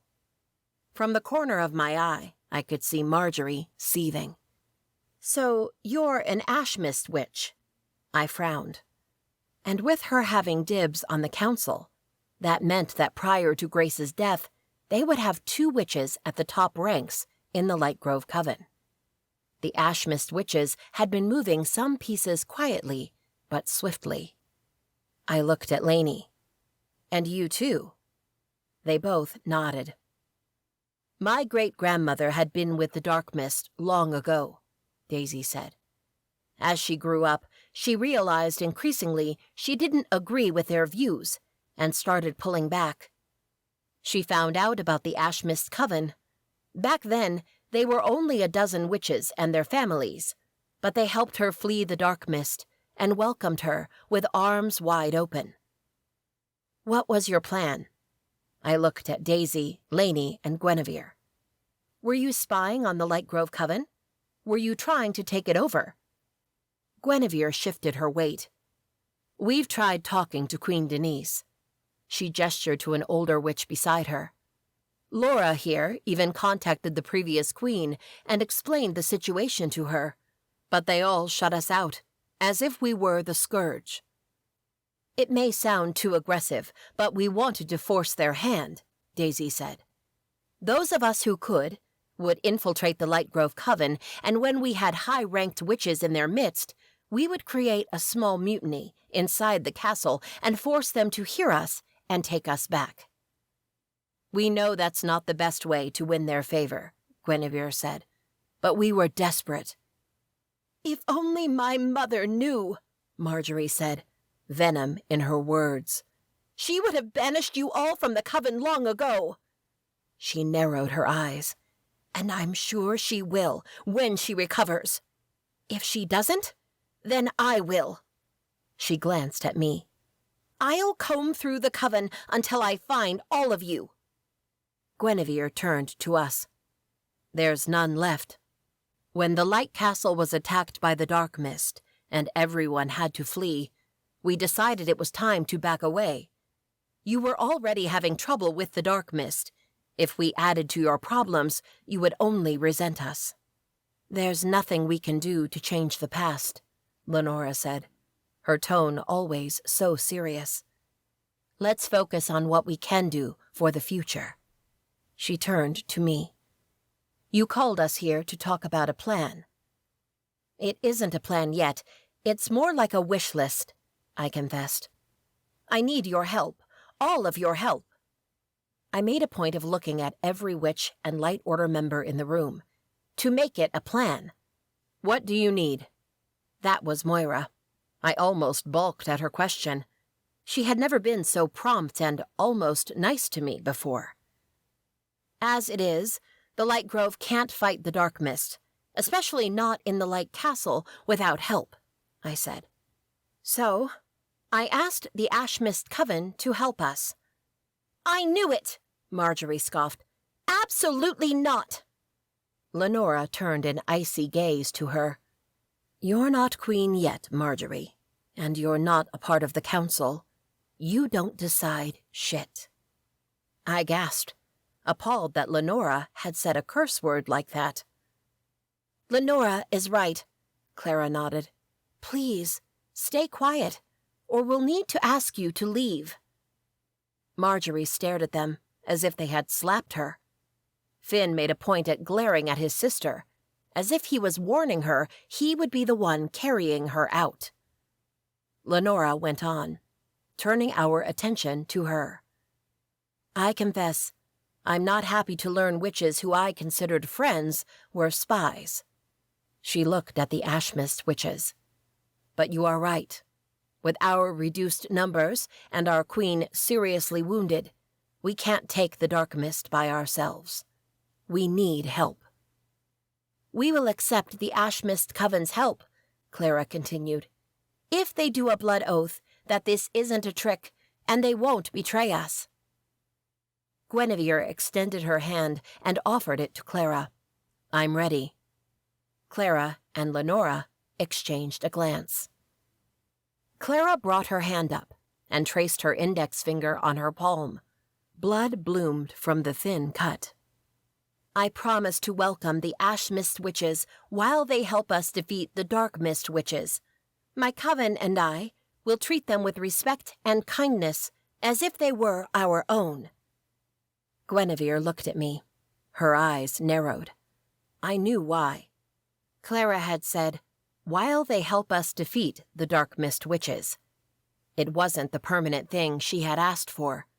But for now, this was all she was going to get. The work to make her wish come true would come later. I gave her a quick nod. Guinevere cut her palm with magic. "I promise my coven will be loyal and won't betray the Lightgrove Coven while we help them defeat the Dark Mist Witches." They grasped hands. A bright light came from within their hands, and a buzz of magic coursed through the room. "It's done," Clara said, lowering her hand. Rod handed her a handkerchief. "Thank you." "What now?" Lainey asked. I had almost forgotten she was here. "Now that is out of the way," I said, "we plan our attack." It took us almost 2 hours, but we finally agreed on a date, and most importantly, how the attack would go down. There was a lot of shouting, fists clenching, threats, and twice we had to separate witches before a battle began right there. But now we had a plan, and I couldn't wait to act. The Ashmists were the first to leave. Next were the Lightgrove, except for Marjorie. "Can I talk to you?" She glanced at the others. "Alone." Sean, Shade, Anna, and Britta closed in beside me. Amanda stood like a lost cockroach at the back. "It's okay," I said, without looking at them. "We'll be fine. Wait for me at the car." They all hesitated. Sean reached for my hand, gave it a brief squeeze, then left with the others. When we were alone, Marjorie walked around me, as if measuring my capabilities with her eyes. "What do you want?" I frowned. I could lie to her, but she was the next one in line for the Lightgrove Coven throne. I didn't want to start her reign on the wrong foot. "I want to stop this mess. I want the dark mist to back away, the Brotherhood to be extinct, and for witches, light and dark, to coexist in harmony." She chuckled. "You really think that's possible?" I tilted my head. "What happened to you? I know we haven't talked much in the Light Castle, but I remember the first time we met. You seemed so light, so happy." "What happened?" She seemed appalled. "My mother is dying, my coven is falling apart, I'm being forced to make a deal with the enemy, and a queen who was supposed to be long dead is threatening my lineage." I shook my head. "How many times do I have to say it? I don't want the throne. You can have it. Actually, I hope your mother recovers, and she reigns for many years to come." "You're lying." I scoffed. "Why would I lie?" "To trick me. You want me to lower my guard." "By the light, Marjorie, you're crazy." "It doesn't matter what I say. You already made up your mind about me, and nothing will change it. I won't waste my breath. Just, please, don't ruin our plan because of your hatred for me. If anything goes wrong, I won't be the only one to go down. We all will." "We'll see who will ruin what." I gaped at her. What the hell was she talking about? I shook my head and turned my back to her. "Bye, Marjorie. See you in 5 days." "I'm not done talking to you." I didn't answer. I walked out of the restaurant. Chapter 9. 5 days seemed forever to attack the dark mist and take the Light Castle back, but it also seemed like not enough time to prepare. Anna, Britta, and I trained every spare moment. Amanda joined us a few times a day. At first, she could barely cast bolts at the dummies we erected in the backyard, but within 2 days, she showed improvement. I could see that she would never be able to go toe-to-toe with someone like Queen Katarina, but I believed she could at least defend herself long enough to flee to safety. The sisters found one of my old crystals, imbued with our magic, and gave it to Amanda. "Have it in your pocket during the battle," Anna told her. "You can draw power from there." Sean and Shade also trained. Apparently, Shade had learned hand combat and weapons, especially with swords. Sean was rusty at first, but I could see as he remembered more, and his new training as a martial artist intertwined with what he knew as Prince Thales, and he got better and better. Anna and Britta joined their training to see how they would fight against magic, and Sean and Shade held their own. It was a pretty sight to see. "We need popcorn for this," Amanda said one day while we watched. I totally agreed. My mother wandered around the house, fretting about everything. She still held the Lightgrove witches up on a pedestal, especially after finding out that her daughter had founded it, and she was worried about the fight against the dark mist. If she could, she would probably lock Amanda and me away so we would sit this one out. But I couldn't. This fight was about me. Sometimes I wished I could keep Amanda out of it, but at the same time, I knew she needed this. I wouldn't take that away from her. While we prepared, Kalisa called me. "I have friends to help us, my child," she said. "You've done enough, Kalisa, and the last time your friends helped, I broke the Queen's wand. We all know the risks of the lives we lead." "Who are these friends?" "To be honest, I haven't met them personally yet. The girl, Evelyn, called me a few weeks ago, asking about dragon bones." I frowned. "Wait. Queen Katarina wore a necklace with a dragon bone. I thought that was fake." "Oh, no, child. That's the real thing. and from what I know, she has a few more. I told Evelyn we're planning on attacking the Dark Mist, and she's coming to help, as long as she can have the dragon bones. Do you trust her? From what I hear, she's like you, child. A light witch born with a dark witch's gift. She faced off with the Night Mist Coven in the north, after the dragon bones, and helped save a wolf shifter, a fae, a witch, and a vampire. She and her boyfriend, Asher, are collecting dragon bones, and keeping them from falling into the wrong hands. Kalisa paused. I can't say I trust her completely, but so far my gut and my magic tell me she's a good person. Then I can certainly use her help. Great.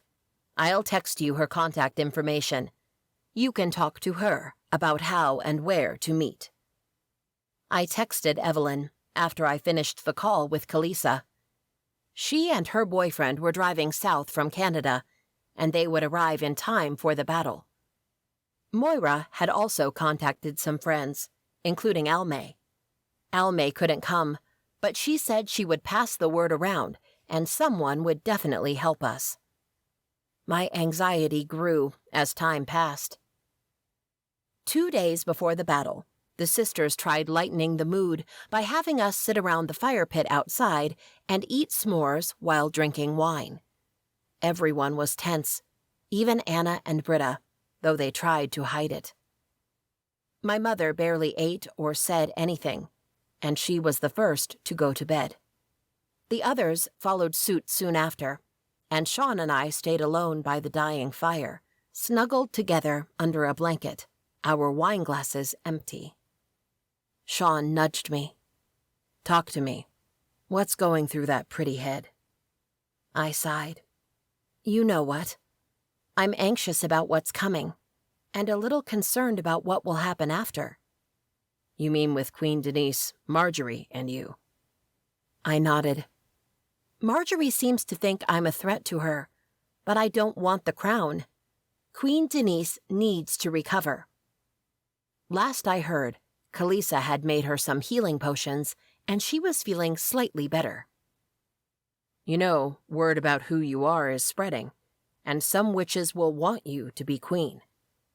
I know, and that scares me. I don't want to cause more problems for the coven. I wish this battle to be over with, so we can all move on and live happily ever after. He kissed the top of my head. No matter what happens, where we are, as long as you're with me, I'm living my happily ever after. I turned my face to his. Are you getting all mushy at me? He stared into my eyes, serious.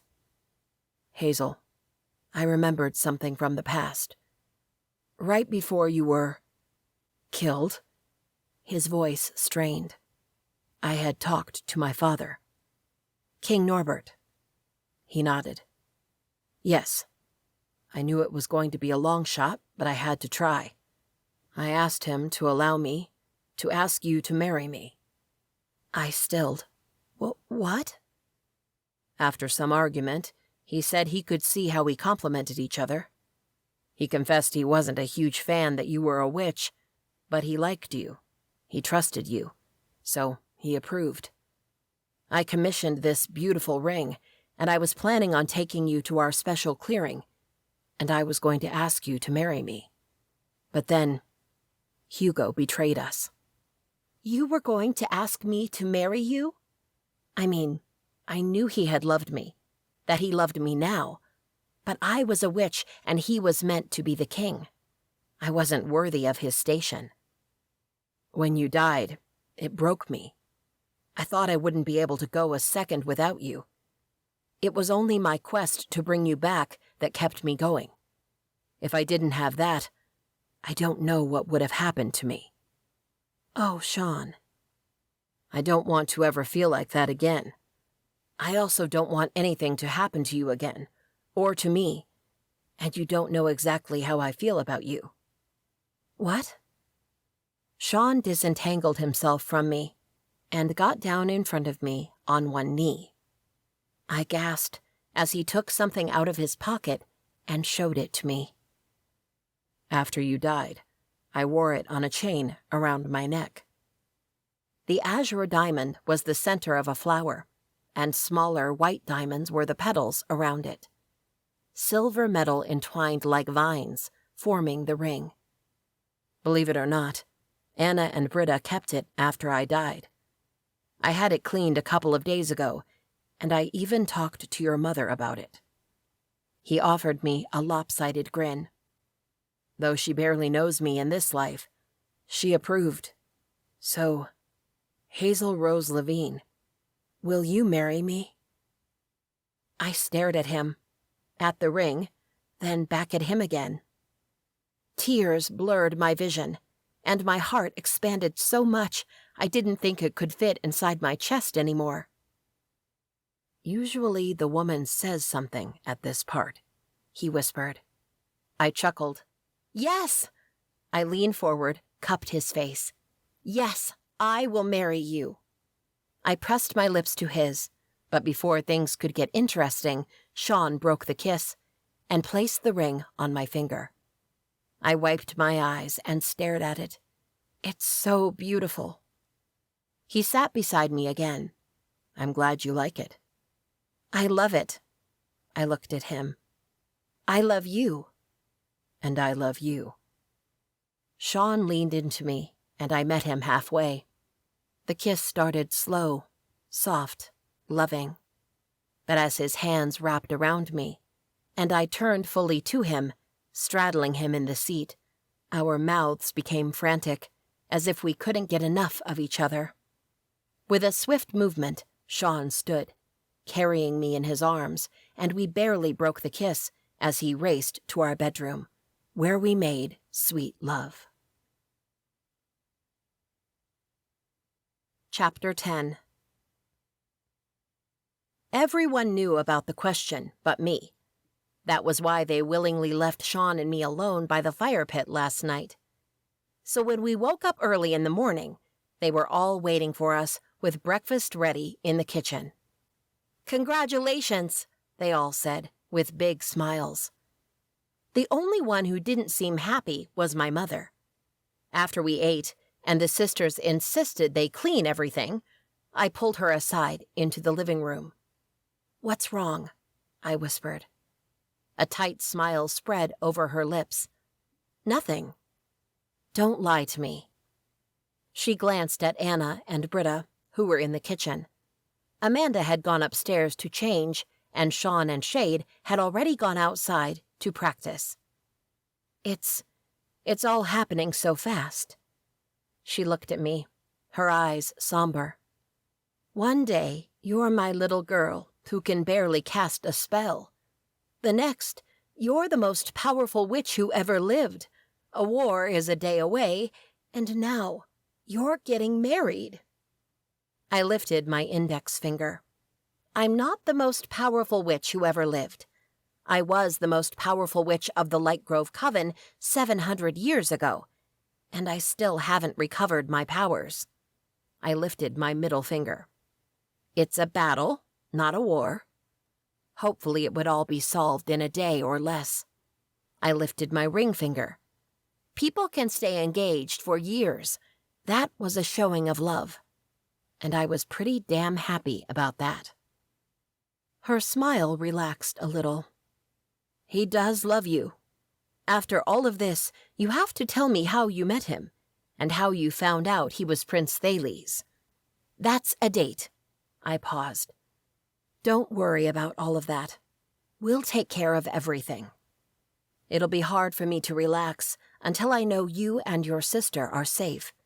Until then, put up with me." I hugged her. "It'll be okay." She patted my back for a second, then gently pushed me away. "All right, now go.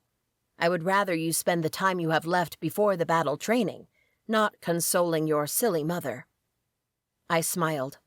"I will, but if you need to talk, to vent, or even a hug, I'm here, okay?" She waved me off. "Go, Hazel." My mother wasn't the most affectionate person. I knew she loved my sister and me fiercely, but she didn't show her feelings easily. This confession had been too much for her. Smiling, I planted a quick kiss on her cheek, then dashed outside to train. The next night, we arrived at Jackson Square at midnight. The French Quarter was in full swing, and even though we were dressed for battle, nobody paid any attention to us. The day before, Moira had sent us the Light Witch's battle gowns. It was actually a leather vest and pants, and a full-length skirt that opened in the front when we walked. It didn't seem practical, but once I put it on, I couldn't even feel the skirt dragging behind me. She had also sent the Light Order uniform for Sean and Shade. And for Sean, it had been a captain one, with more embroidery than the others. After all, he had been the founder of the Light Order and its first captain. Anna and Britta didn't wait for the others to arrive. They started enchanting whoever was here to feel confused and to leave. The sisters approached a coming couple, but after exchanging a few words, they walked away and continued their work in the other direction. I frowned as the couple walked straight to us. Sean and Shade tensed, and Amanda hid. "Hazel?" the young woman asked. She was average height, with long dark hair and dark eyes. She wore leggings, a tee, a leather jacket, and combat boots. She was pretty, and I really liked her style. "I'm Evelyn." "And I'm Ash," the young man said. He was Sean's age and as tall and broad. He also had vibrant blue eyes, though his brown hair was several shades lighter than Sean's. "Hi," I smiled, suddenly glad they were here. For some reason, I felt like I had a connection with this witch. Like me, she was a light witch born with dark magic. I extended my hand to her. "Nice to meet you." She lifted an eyebrow. "Should I be shaking hands with Queen Ariana, or should I bow?" "Please, not you too." She shrugged and took my hand in hers. "Sorry, Kalisa filled me in on what's going on here. My grandmother was in the Lightgrove coven, but moved away for love. She joined a smaller coven later, but everyone always looked up to the Lightgrove, especially to Ariana." She leaned closer and whispered, "You're like a saint." I chuckled. Not even close. I gestured to the others. "This is Sean, Shade, and my sister, Amanda. The ones you walked past are Anna and Britta." Evelyn and Ash stared at Sean and Shade as if they were aliens. "You both are also legends," Ash said in awe. "Though no one knew until recently that Ariana's familiar was still alive." "I've been getting that a lot," Shade said, sounding proud of himself. "How long have you known Kalisa?" I asked, curious. "Ash and I have been collecting dragon bones," Evelyn said. "I had heard about a witch doctor who had great contacts in New Orleans, so one of our stops was here. I felt an immense call from dragon bones here in the city, but when I found out it was coming from the Queen of the Dark Mist, I moved that to the bottom of my to-do list." "We couldn't take her on, just the two of us," Ash continued. "When you called a couple of days ago, we had recovered dragon bones from the Night Mist Coven in the north. We planned on staying up there, but we couldn't pass on this opportunity." "I'm glad this will also benefit you," I said. "Thanks for coming." "Thank us after the battle," Evelyn said in a light tone. She looked around. "What can we do for now?" "You can help us," Anna said, from a few feet to our right. "We've sent everyone away from the square. Now we need to create a ward to keep humans out." Evelyn nodded. "Got it." She and Ash walked to the sisters. Movement to my left caught my attention. It was Sadie, Finn, Rod, Moira, Guinevere, 3 Light Order members, and 2 men I didn't know, walking into the square. With her hands, feet, and mouth magically bound, Robin floated among them. Moira and Guinevere had set a trap earlier tonight. They spread a rumor that I would visit Kalisa, and of course, Jillian couldn't resist coming after me. Thankfully, she had brought Robin with her again, along with 3 other witches. The moment they entered Kalisa's shop, the Light Order swarmed the place and kept Jillian and the others occupied while Moira and Guinevere took Robin. When Robin was away, the Light Order retreated. We could have dealt with Jillian right then, but we needed someone to deliver a message to Queen Katerina. I frowned. "Are you the warlocks Alme sent?" One of them nodded. "I'm Aspen." He had long, dark dreadlocks and tattoos covering his naked arms and neck. "And I'm Boise," the other said. He had shaggy, sandy blonde hair and green eyes. "How can we help?" This time, Sean spoke. "I only need one of you for this part." Aspen stepped forward. Sean looked at the other men in the group. "The rest of you, come with me. I'll show you where to stand." My heart swelled at seeing him stepping into his old shoes with ease, and thankfully, no one questioned him. Everyone here knew who he was, and I was sure they would follow him blindly anywhere. As the men went with Sean, Shade glanced at me. I gave him a short nod, and he caught up with Sean. I looked at the witches and warlock before me. "Everything ready?" Moira nodded. "Yes, we delivered the package." She gestured to Robin, who still floated among us all. "Now we're going to the castle." "And I'll stay," Sadie said. I nodded. So far, everything had been going according to our plan. I turned my attention to Robin. I hated being the villain, but this was the only way of getting her mother. "Comfortable?" She jerked against the magic, holding her afloat, her eyes shooting daggers at me, her words muffled by the magic covering her mouth. "My guess is that she's not happy," Guinevere said. She frowned. "You've got all you need?" "Yes." I gestured for Amanda to step closer. "You can go. Send me a message when you're in position, and we'll start." "All right." Moira looked at Boise. "You're coming with us." "I know," he answered. "We'll see you soon," Guinevere said. "Good luck." "To you too," I said. Amanda looked at me for a few seconds, then dashed after Moira and Guinevere. Sadie showed me a tight smile. "This will work out." "It better," I muttered. I faced Robin again. "Let's do this nicely, okay? Don't fight, don't resist, and no one needs to get hurt." She yelled, but it sounded more like a faint whine. A moment later, Anna, Britta, Evelyn, and Ash walked back toward me.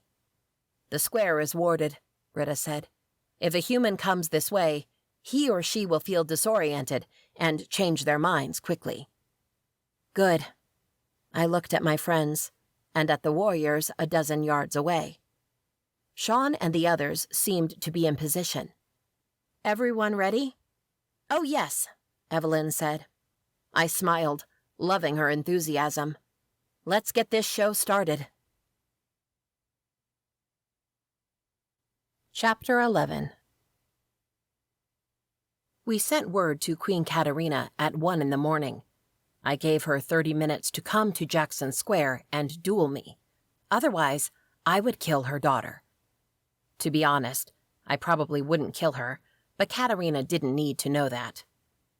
In 29 minutes, Queen Katerina, Jillian, and another 24 dark witches walked into the square. They took a few steps up, then stopped. "What have you done?" Queen Katerina snarled, her mouth spreading into a tainting grin. Robin, still tied and floating to my right side, jerked at the sight of her mother. I stood in front of the statue at the square's center. Sadie and Evelyn were on my left, and a little back were Sean, Shade, Finn, Rod, and Ash. The other Light Order members formed a wide half-circle around us and the statue. "Nothing you wouldn't have done. In fact, I think you would have done much worse." I shrugged. "So? Will you duel me?" Or are you afraid? Afraid of you? Her grin spread. You might have been Ariana, but in this life you're weak and pathetic. She walked a few steps closer, her witches following her. I want to know the terms of this duel first. If you win, you get your daughter back, I said. If I win, you leave the Light Castle, you and all of your witches. She scoffed. As if I would lose to you. I shook my head. Do you accept my terms? Her confident, wicked grin faltered for a second. I do. I walked 3 steps in her direction, then halted. Queen Katerina walked up to me, and her witches formed the other half-circle around us. Perfect, I said. I lifted a wall between us, encompassing most of the square, and ran. Sadie, Evelyn, and all the others ran too. What? Queen Katerina muttered. The shield fell as fast as it was brought up, and a wide circle of runes shone on the ground, trapping Queen Katerina and her witches. Her face paled. What have you done? I smiled at her. Tricked you. We had drawn the circle with enchanted chalk after Anna and Britta had put wards around the square. And with magic, we hid it. Do you think a mere witch's circle will be able to contain me? Her voice rose in anger. No, I don't. But that should give us plenty of time. Time for what? She shrieked. Wouldn't you like to know? I teased, feeling powerful, exhilarated. Aspen came forward and opened a portal for us. Warlocks could be so handy. And we all stepped through it, leaving Queen Katerina, Robin, Jillian, and the other dark witches trapped in Jackson Square. The portal took us to the fake antique store the Lightgrove used as an entrance to the Light Castle, where the others were waiting for us. Even Queen Denise was here. Your Majesty, I said, reaching for her. Pale and with shaking arms, she took my hands in hers. Hazel, she smiled feebly at me. From the moment I first laid eyes on you, I knew there was something special about you. I could never have imagined how special you truly are. I'm Hazel, I said, for the 10th time in a handful of days, suddenly feeling like an immature teenager by her side. Oh no, but you're not. She cupped my cheek, and I almost flinched from the coldness of her touch. You're amazing, and you'll save us all. I frowned. You shouldn't be here, Queen Denise. You should be hiding and resting. That's what I've been telling her all day, Marjorie snapped. She looked like a sour lemon beside her mother. That's what we all have been saying, since she put this idea in her mind, Lenora said. I'm better, the Queen said. I knew Kalisa had sent her powerful potions that had come straight from the Wildthorn and their earthly magic. I won't get in your way, but I needed to be here. I could sympathize with that. I looked straight at Marjorie. I'll be at the front of the battle most of the time. She'll be your responsibility. Keep her safe at all costs, and if that means leaving us behind and fleeing, then so be it. Marjorie's brows furrowed. Understood. Please, be careful, I said to both. Then I took stock of the people inside the crowded antique store. Where's Moira and Guinevere? They took a dozen witches and are already in, Lenora told me. I stilled. They saw an opportunity, slipped through the portal, went around the castle, and are now waiting beside a courtyard's entrance. When we give them the word, they will attack from behind while we come from the front. That was good, actually. Send them the word in 1 minute. Then I spoke louder. Everyone, get ready. Beside me, Sean held my hand. Be careful, my love. You too. I stepped into him and rose on tiptoes. He met me halfway and pressed his lips to mine. It was a quick kiss, but full of meaning and love. He rested his forehead on mine. Ready to kick some ass? I smiled at him, Then I lifted my hand high. "Ready?" I asked. The room fell silent. "Attack!" We rushed through the portal and emerged in front of the castle. 2 dark witches and a man stood guard. They froze for a brief second upon seeing us, but one of the witches managed to react and throw red sparks up to the sky. If someone saw that, they now knew the castle was being invaded. Hopefully, even if they knew, they wouldn't have time to react. We came in like an avalanche. The 2 witches and the man, probably one of their descendants who made up what they called the Dark Order, went down fast, and in a matter of minutes we were inside the castle. More witches and Dark Order members greeted us there. The Light Order and the Ash Mist witches engaged them, freeing space for us to pass. Quickly, every inch of the castle we reached became a battlefield.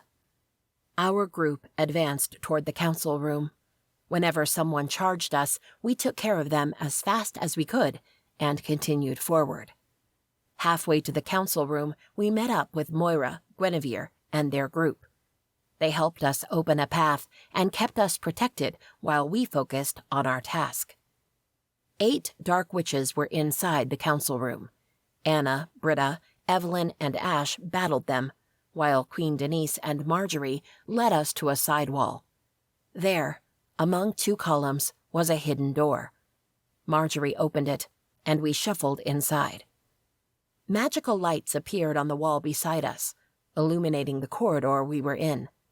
The corridor was about 3 feet wide and 7 feet tall, and seemed to go on forever. "This way," Marjorie said, taking the lead. Queen Denise, helped by Clara and Finn, was right behind her.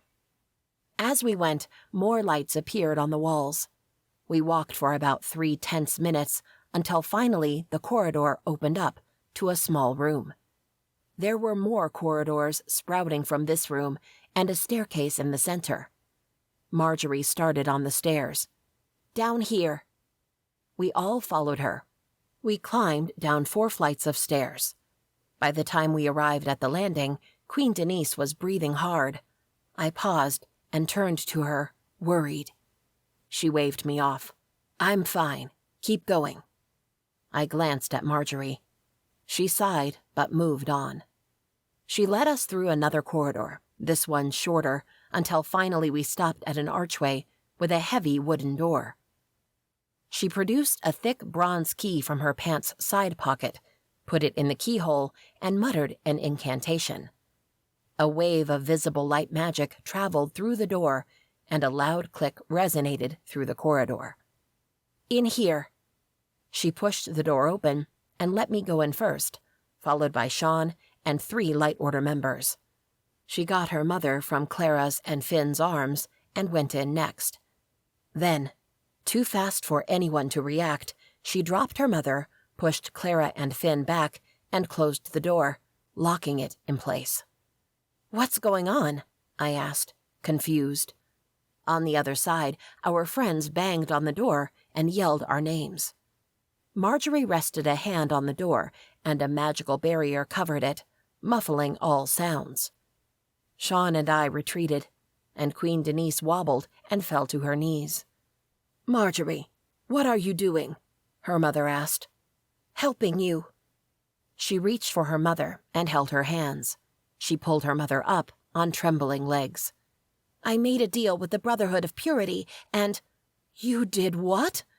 The Queen's already pale face became even paler. "They said that if I deliver Hazel to them, along with Ariana's ashes, then they will give me a healing potion that will save you, Mother." "No," the Queen whispered, incredulously. "They said that they will leave us alone." Marjorie stared at me. "Where are the ashes? You said it should be around here, near the heart." She gestured to the center of the room, but there was nothing there. I opened my mouth, closed it. "Marjorie, you can't do this. You know they are lying to you." "They are lying to you," Queen Denise stated. It was then that the 3 Light Order members pulled their white hoods off. I gasped and jumped back. Sean pulled out his sword. Merrin stared at me, a vicious grin on his lips. We meet again. My gut tightened, and I called my magic. How did you get in? I let them in, Marjorie said. I gave them the uniform and let them slip in with the rest while you were all busy. I couldn't believe my ears, my eyes. How are you so stupid? Stupid, she barked. You're the one who wants to steal our crown and shove us aside. I want you gone, and this is the way to get rid of you and save my mother. You know, they are right, Merrin chuckled. I lied to you. What? Marjorie balked. Merrin tissed, as if bored. It was never my intention to let any of you get out of here alive. And now that I know how to break into the castle, it's a matter of minutes before my brothers are all here, and we cleanse this place of witches and their sympathizers. I reached for my phone, but they lunged at us, and my phone ended up on the floor. Merrin came directly to me. The second Brotherhood member went for Sean, and the third turned to Marjorie and her mother. I raised a wall between Merrin and me. He struck his weapon on it, but with each strike, a painful shock rushed through him. Suddenly, he changed tactics. Instead of attacking me, he ran toward Marjorie and Queen Denise, who, in her weakened state, already had a tough time against that one opponent. No, I cried, as Merrin aimed at Marjorie. Queen Denise saw him coming and stepped in the way, his weapon going straight through her heart. I gasped, my magic slipping from my grasp, my shield breaking. Marjorie screamed, the sound guttural and piercing. The other man didn't waste time. He struck her, too. They both fell to the ground, blood seeping from their wounds. Merrin and the man turned to me. To my left, Sean whirled under his opponent's arm and brought the pommel of his sword to the man's temple. He fell unconscious. I didn't have time for this shit. I inhaled deeply, filling myself with my magic, and when Merrin's hand was inches from my throat, I let it all out. Dozens of lightning bolts cut through the room, hitting the two men from all sides. After shaking like leaves in the wind, their bodies thudded at my feet. I turned to Sean. Are you okay? I had cast the lightning, so it skipped over Sean, Marjorie, Queen Denise, and me. It looked like it was everywhere, but it really hurt the 3 Brotherhood members. His jaw worked hard. Yes, you? I nodded and turned my attention to the 2 women on the floor. Sean and I knelt beside them. Queen Denise? Marjorie? I called. Marjorie sputtered, her hand pressed to her stomach, her fingers red with seeping blood. Beside her, Queen Denise was immobile, her blood forming a pool underneath her. Sean put 2 fingers on Queen Denise's throat. A couple of seconds later, he shook his head. Shit. Come on. I hooked my arm behind Marjorie's head. We need to go. She groaned and slapped my hand away. There's no time. Find your ashes, kill Queen Katerina, and fix my errors. Don't talk like that. A sob rose to my throat. I wasn't even that close to either of them, but that didn't mean I wanted to see them gone. You'll make it. I'm not so sure about that, but either way, you need to go. She half barked, half coughed. Sean picked up the bronze key from her pocket, and the both of us stood. The ashes aren't in here? He asked, going for the door. I glanced around. I don't know. Queen Denise and Marjorie were supposed to take us to where the heart was, because I thought my ashes would be hidden with it. I went to the center of the room, where a round stone on the floor was slightly lighter than the others. I pressed my foot on it. The floor rumbled, and a stone pedestal rose from the floor. This was where the heart was, I said, confused. I moved it, Marjorie croaked. When the dark witches invaded the castle, I tried stealing it, but there was no time. I took it to the council room. Under the Queen's chair, there's a fake bottom. I put it there." I frowned. "But it was only the heart?" She nodded. "Only the heart." That didn't make sense.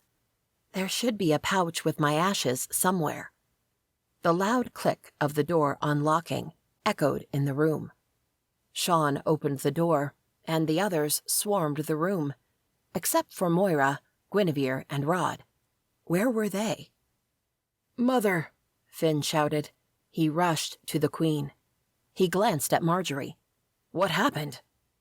Marjorie's eyes brimmed with tears. "We'll explain later. Now, you should all go.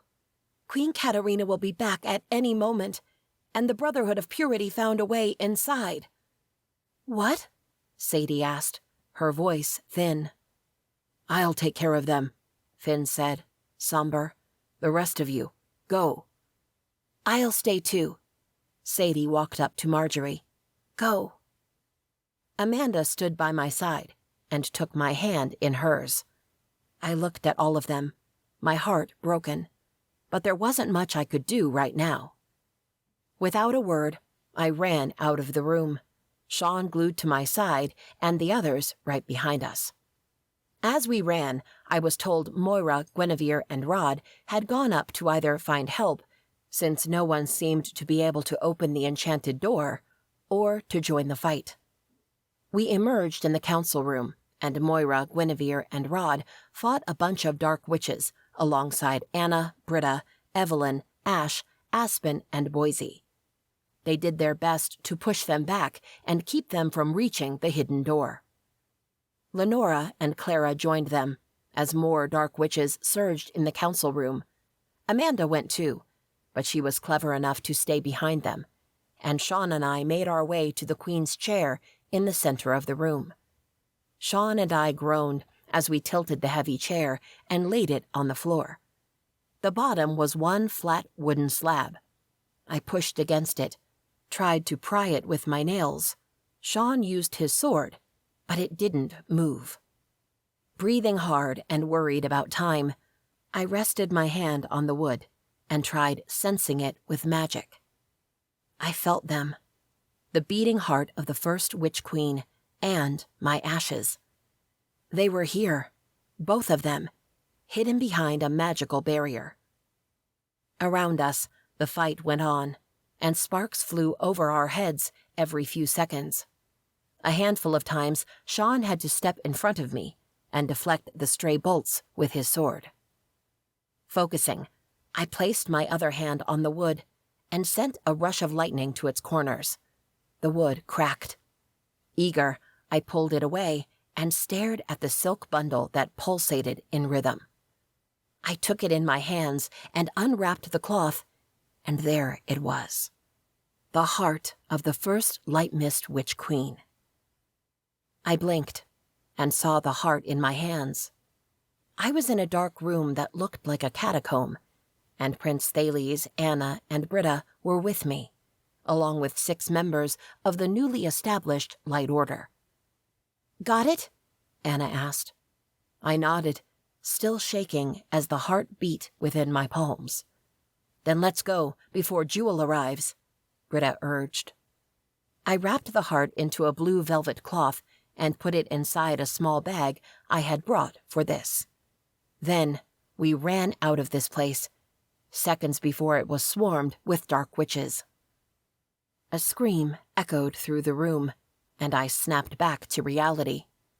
A few yards to my left, Clara fell to the floor, her hand over her chest. Oh no, not another one. "Hazel, focus," Sean said, firm and yet gentle. "Right." I wrapped the heart back into the silk and set it down. We would put it back on the pedestal later and place some powerful wards around it so no one could steal it. I looked at the now empty compartment under the chair. Where were my ashes? Like I had done before, I closed my eyes, called my magic, and trusted it. I placed both hands under the chair. A rush of magic swept over me, and suddenly I felt a small weight in my hands. I gasped and opened my eyes. A small blue velvet pouch lay in my hands. I looked up at Sean, and we both smiled. A tingling coursed under my skin, and I knew what to do. I stood, opened the pouch, and handed it to Sean. He sprinkled the ashes over my head, and to my amazement, the ashes glittered as they fell around me. Before reaching the floor, the ashes twirled around my legs, my waist, my arms, my head. I inhaled deeply, and suddenly it was all there. My magic, my memories, everything. I stared at Sean and knew he had his full memories back too. When I looked to the battle, most of the witches had stopped and were watching us in amazement. This was my opportunity to use who I was, who I used to be, the legend I had become, and stop this nonsense fight. My fellow witches!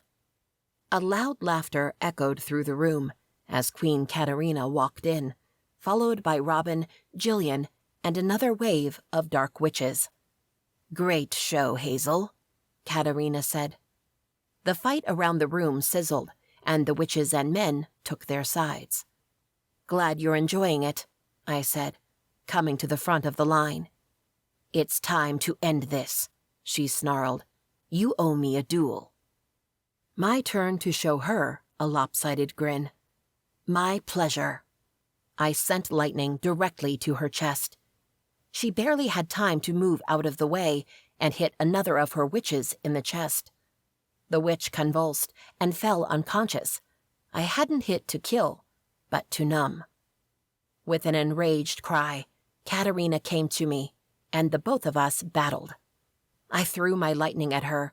She threw her dark magic at me. Her bat flew at my face, trying to distract me. But Shade, in his cat form, jumped from the side, caught the bat in his mouth, and killed the damn thing.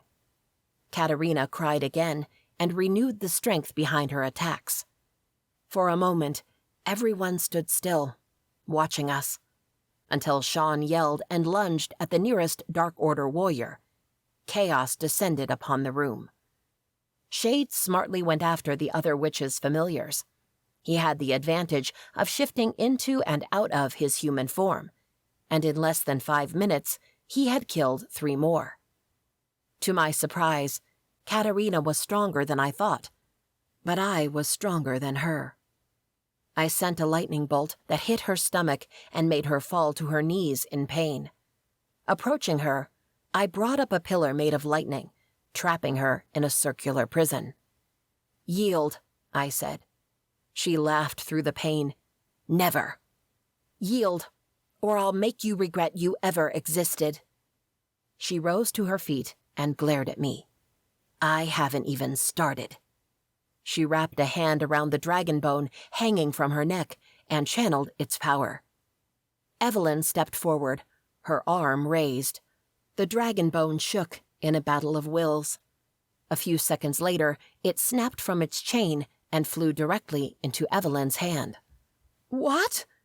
Katerina was at a loss for words. "My affinity is to control dragon magic, accessed via their bones," Evelyn explained as she pocketed the bone. "You have nothing now," I told Katerina.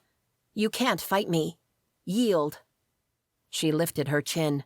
"Do your worst."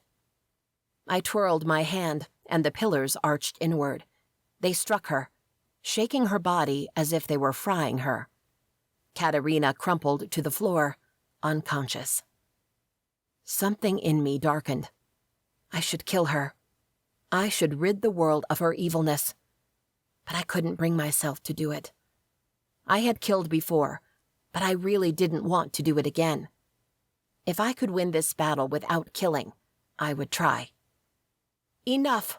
I shouted. Slowly the battle died out around me. "Lightgrove and Ash Mist witches, apprehend the Dark Mist witches." Some dark witches resisted, but they had seen their queen at my feet. Most surrendered, but some fled the room as if they would be able to leave the castle.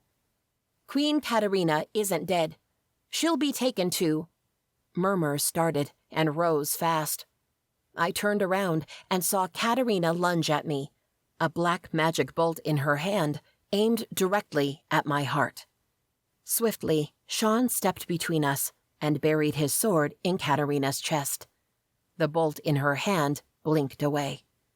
With wide eyes, she looked at the sword and the blood pooling around the blade. Sean withdrew the sword, and Katerina folded to the floor. "Mother!" Robin yelled. She ran to the queen. Sean tried to attack her too, but I held his arm and shook my head. Robin leaned over her mother and cried. "It shouldn't have been like that," I said, my voice low.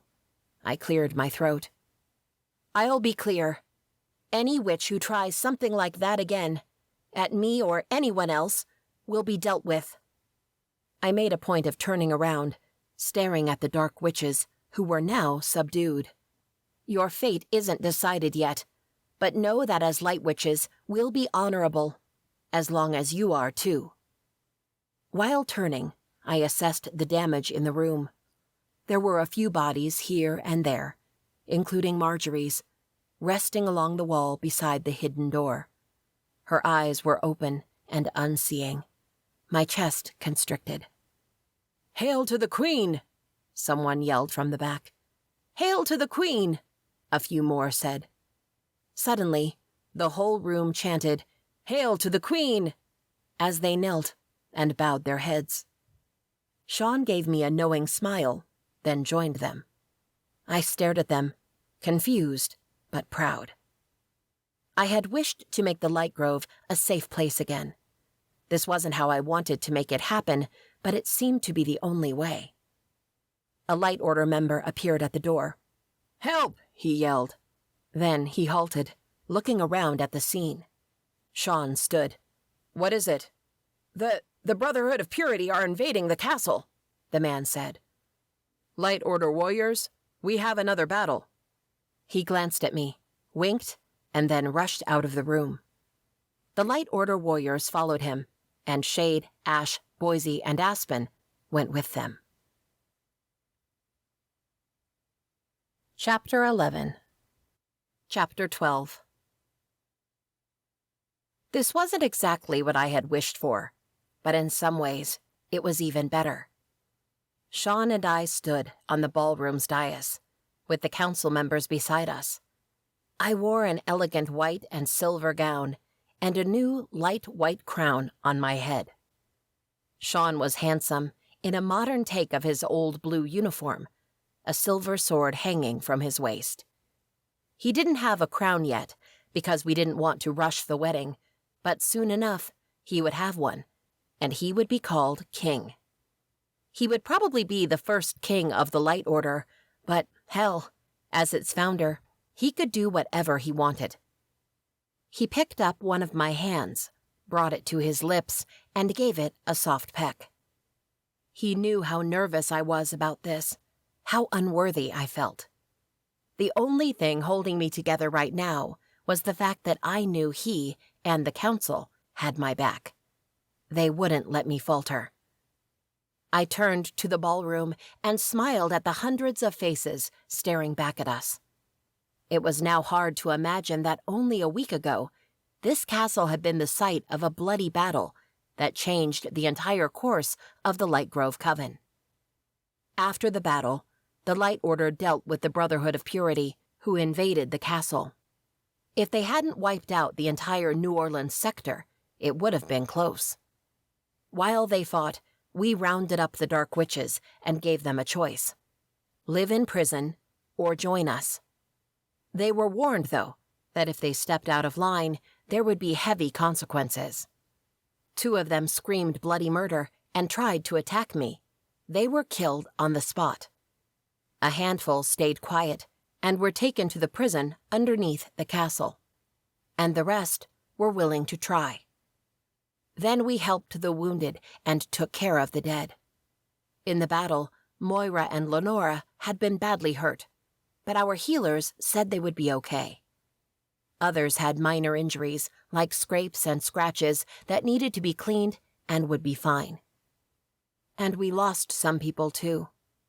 Queen Denise, Marjorie, Daisy, 2 other Ash Mist witches, 1 of the Light Order captains, and 3 warriors. When dawn came, we gathered the dead in the backyard, had a small ceremony for them, and burned their bodies. After, I was called into the now clean council room with Lenora, Clara, Guinevere, Moira, Finn, Anna, Britta, and Sean. We need to appoint a new queen and assign new members to the council. Lenora started the meeting. I knew where this was going, and a wave of unease filled me.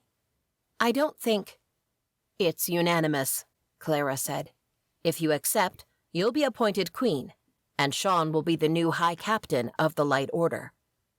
My stomach clenched. As for the council, I'm suggesting we take Anna, Britta, Moira, and Guinevere as new members, Lenora continued. I frowned. Wait, Guinevere is Ash Mist. Does this mean you'll let them join us permanently? I thought that was what you wished, Lenora said. I almost smiled as I looked at Guinevere. She seemed happy. Yes it is. Anyone else you would like to add to the council? Clara asked. I shook my head. In my opinion, Anna, Britta, and Moira were great choices. I didn't know much about Guinevere yet, but we needed someone to represent the Ash Mist witches on the council, at least until they felt like they really belonged to the Lightgrove Coven. Then it's settled, Lenora said. The coronation will be in 1 week. And that was the end of it. Fast and quick. If I had objected, I was sure they would have found a way to go around it. The applause reverberated in my ears, bringing me back to the present. In front of the crowd were my mother and Amanda, both of them with tears in their eyes. Shade was with them, looking as smug as usual. To their left were Sadie, Finn, Rod, Evelyn, and Ash. To their right were Kalisa, Boise, Aspen, and Elme, who had come for the ceremony. Behind there were Lainey, May, Cleo, along with Penelope and the other initiates. Belinda and a couple of others had died during the Dark Mist's first invasion. And behind them were all the other witches, the old and the new ones. The Light Order was spread throughout the room, though a dozen of them were on duty and stood guard. "Long live the Queen!" Rod yelled. Everyone joined him. I felt a mix of pride and introversion. One side of me wanted to enjoy this. The other side wanted to hide behind Sean. After the coronation, Sean and I walked around the ballroom, greeting everyone, hearing congratulations over and over, and also a thank you here and there. Most people looked at us as if we were gods. That would take some getting used to. My mother dissolved into tears when Sean and I stopped by her, Amanda, and Shade. "My beloved daughter, Queen of the Lightgrove Coven," she said between sobs. "Someone pinch me." Amanda rolled her eyes. "She always had been a fan. Now it's worse," she muttered. Next, we greeted Kalisa. "I'm so proud of you, child." She embraced me tightly. "I know you'll do amazing things." "Thank you." I pulled back and looked at her. "And please, let Queen Yira know I didn't forget about her wand. Now that I have my full power, I should be able to figure out a way to fix it." When Sean and I turned from Kalisa, we faced Elme, Boise, and Aspen. "Thank you for coming, Elme," I said, "and for sending help when we needed." "No worries, my dear." She took my hands in hers and held them tight. If only I had known when I first examined you, maybe I could have seen hints of it.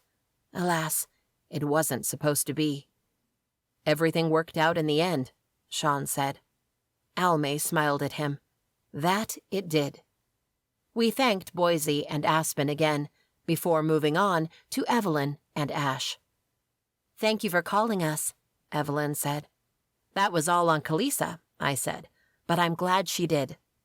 I tilted my head. "You know, you could stay." "Both of you," Sean added. "We could always use another Light Order warrior." "The offer is tempting," Evelyn said, "but I can sense too many dragon bones out there that are being used for nefarious reasons. I would rather find them and keep them safe." I nodded. "Well, if you ever find them all or decide to retire, know you're welcome here." "That means a lot," Ash said. Next was Moira, Rod, Finn, and Sadie.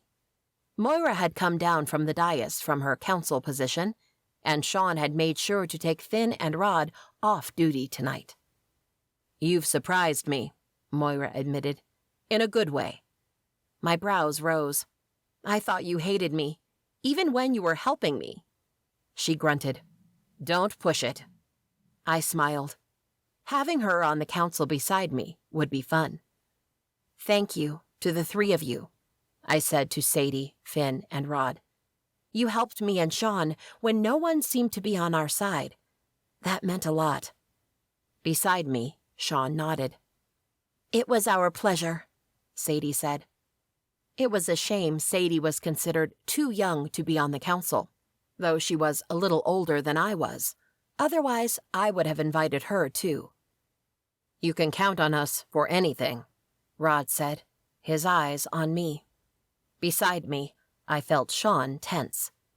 As I expected, Sean had found out Rod had asked me out before, and since then, things had been a little awkward between them. With time, I was sure they wouldn't only respect each other, but turn out to be great friends. Then it was Guinevere's turn. Since Grace had died, Guinevere had been the leader of the Ashmist Coven, but now the coven had been absorbed into the Lightgrove. "Thank you for keeping your word," Guinevere said. "We are all excited about the future." "Me too." After her, Sean and I greeted a few more of the new witches, some initiates, and the rest of the coven.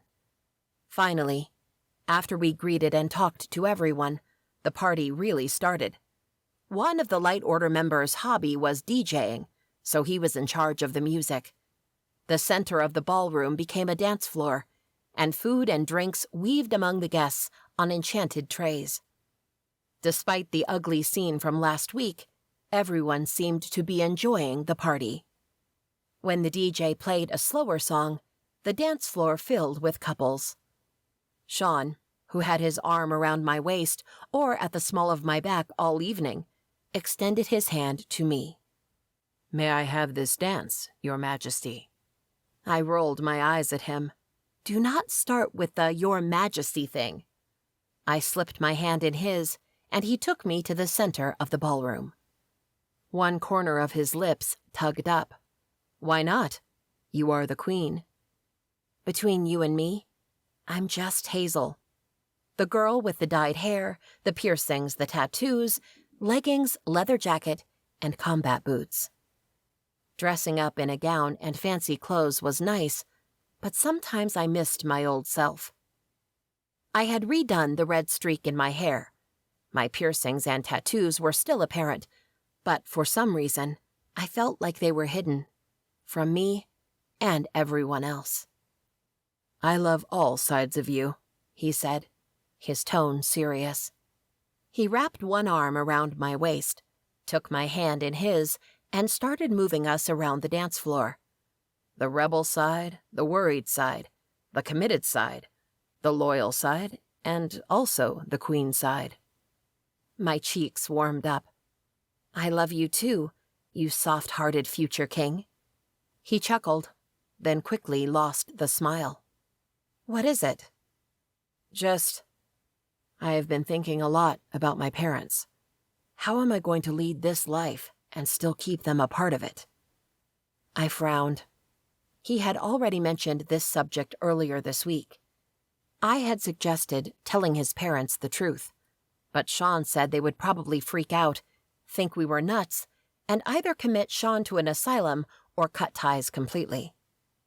We'll find a way, I told him. Even if we have to pretend to work in the French Quarter's antique store and visit them often. He tilted his head. Which reminds me, you haven't met them in this life yet, have you? We should go spend a weekend with them.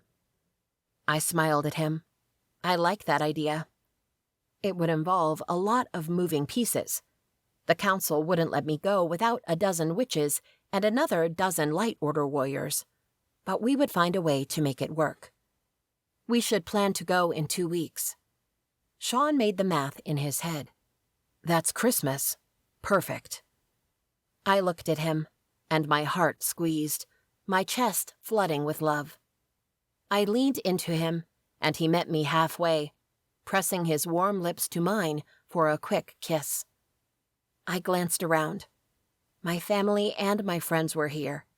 The Lightgrove had expanded and welcomed witches in need, and I felt like I had finally found my calling.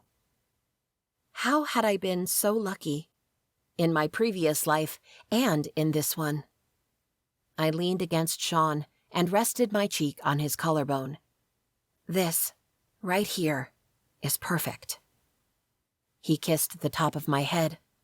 I agree. This has been The Midnight Wish. Rite World, Lightgrove Witches, Book 6. Written by Juliana Haygert. Rite World. Narrated by Amanda Fichter. Copyright 2023 by Juliana Haygert. Production copyright by Juliana Haygert.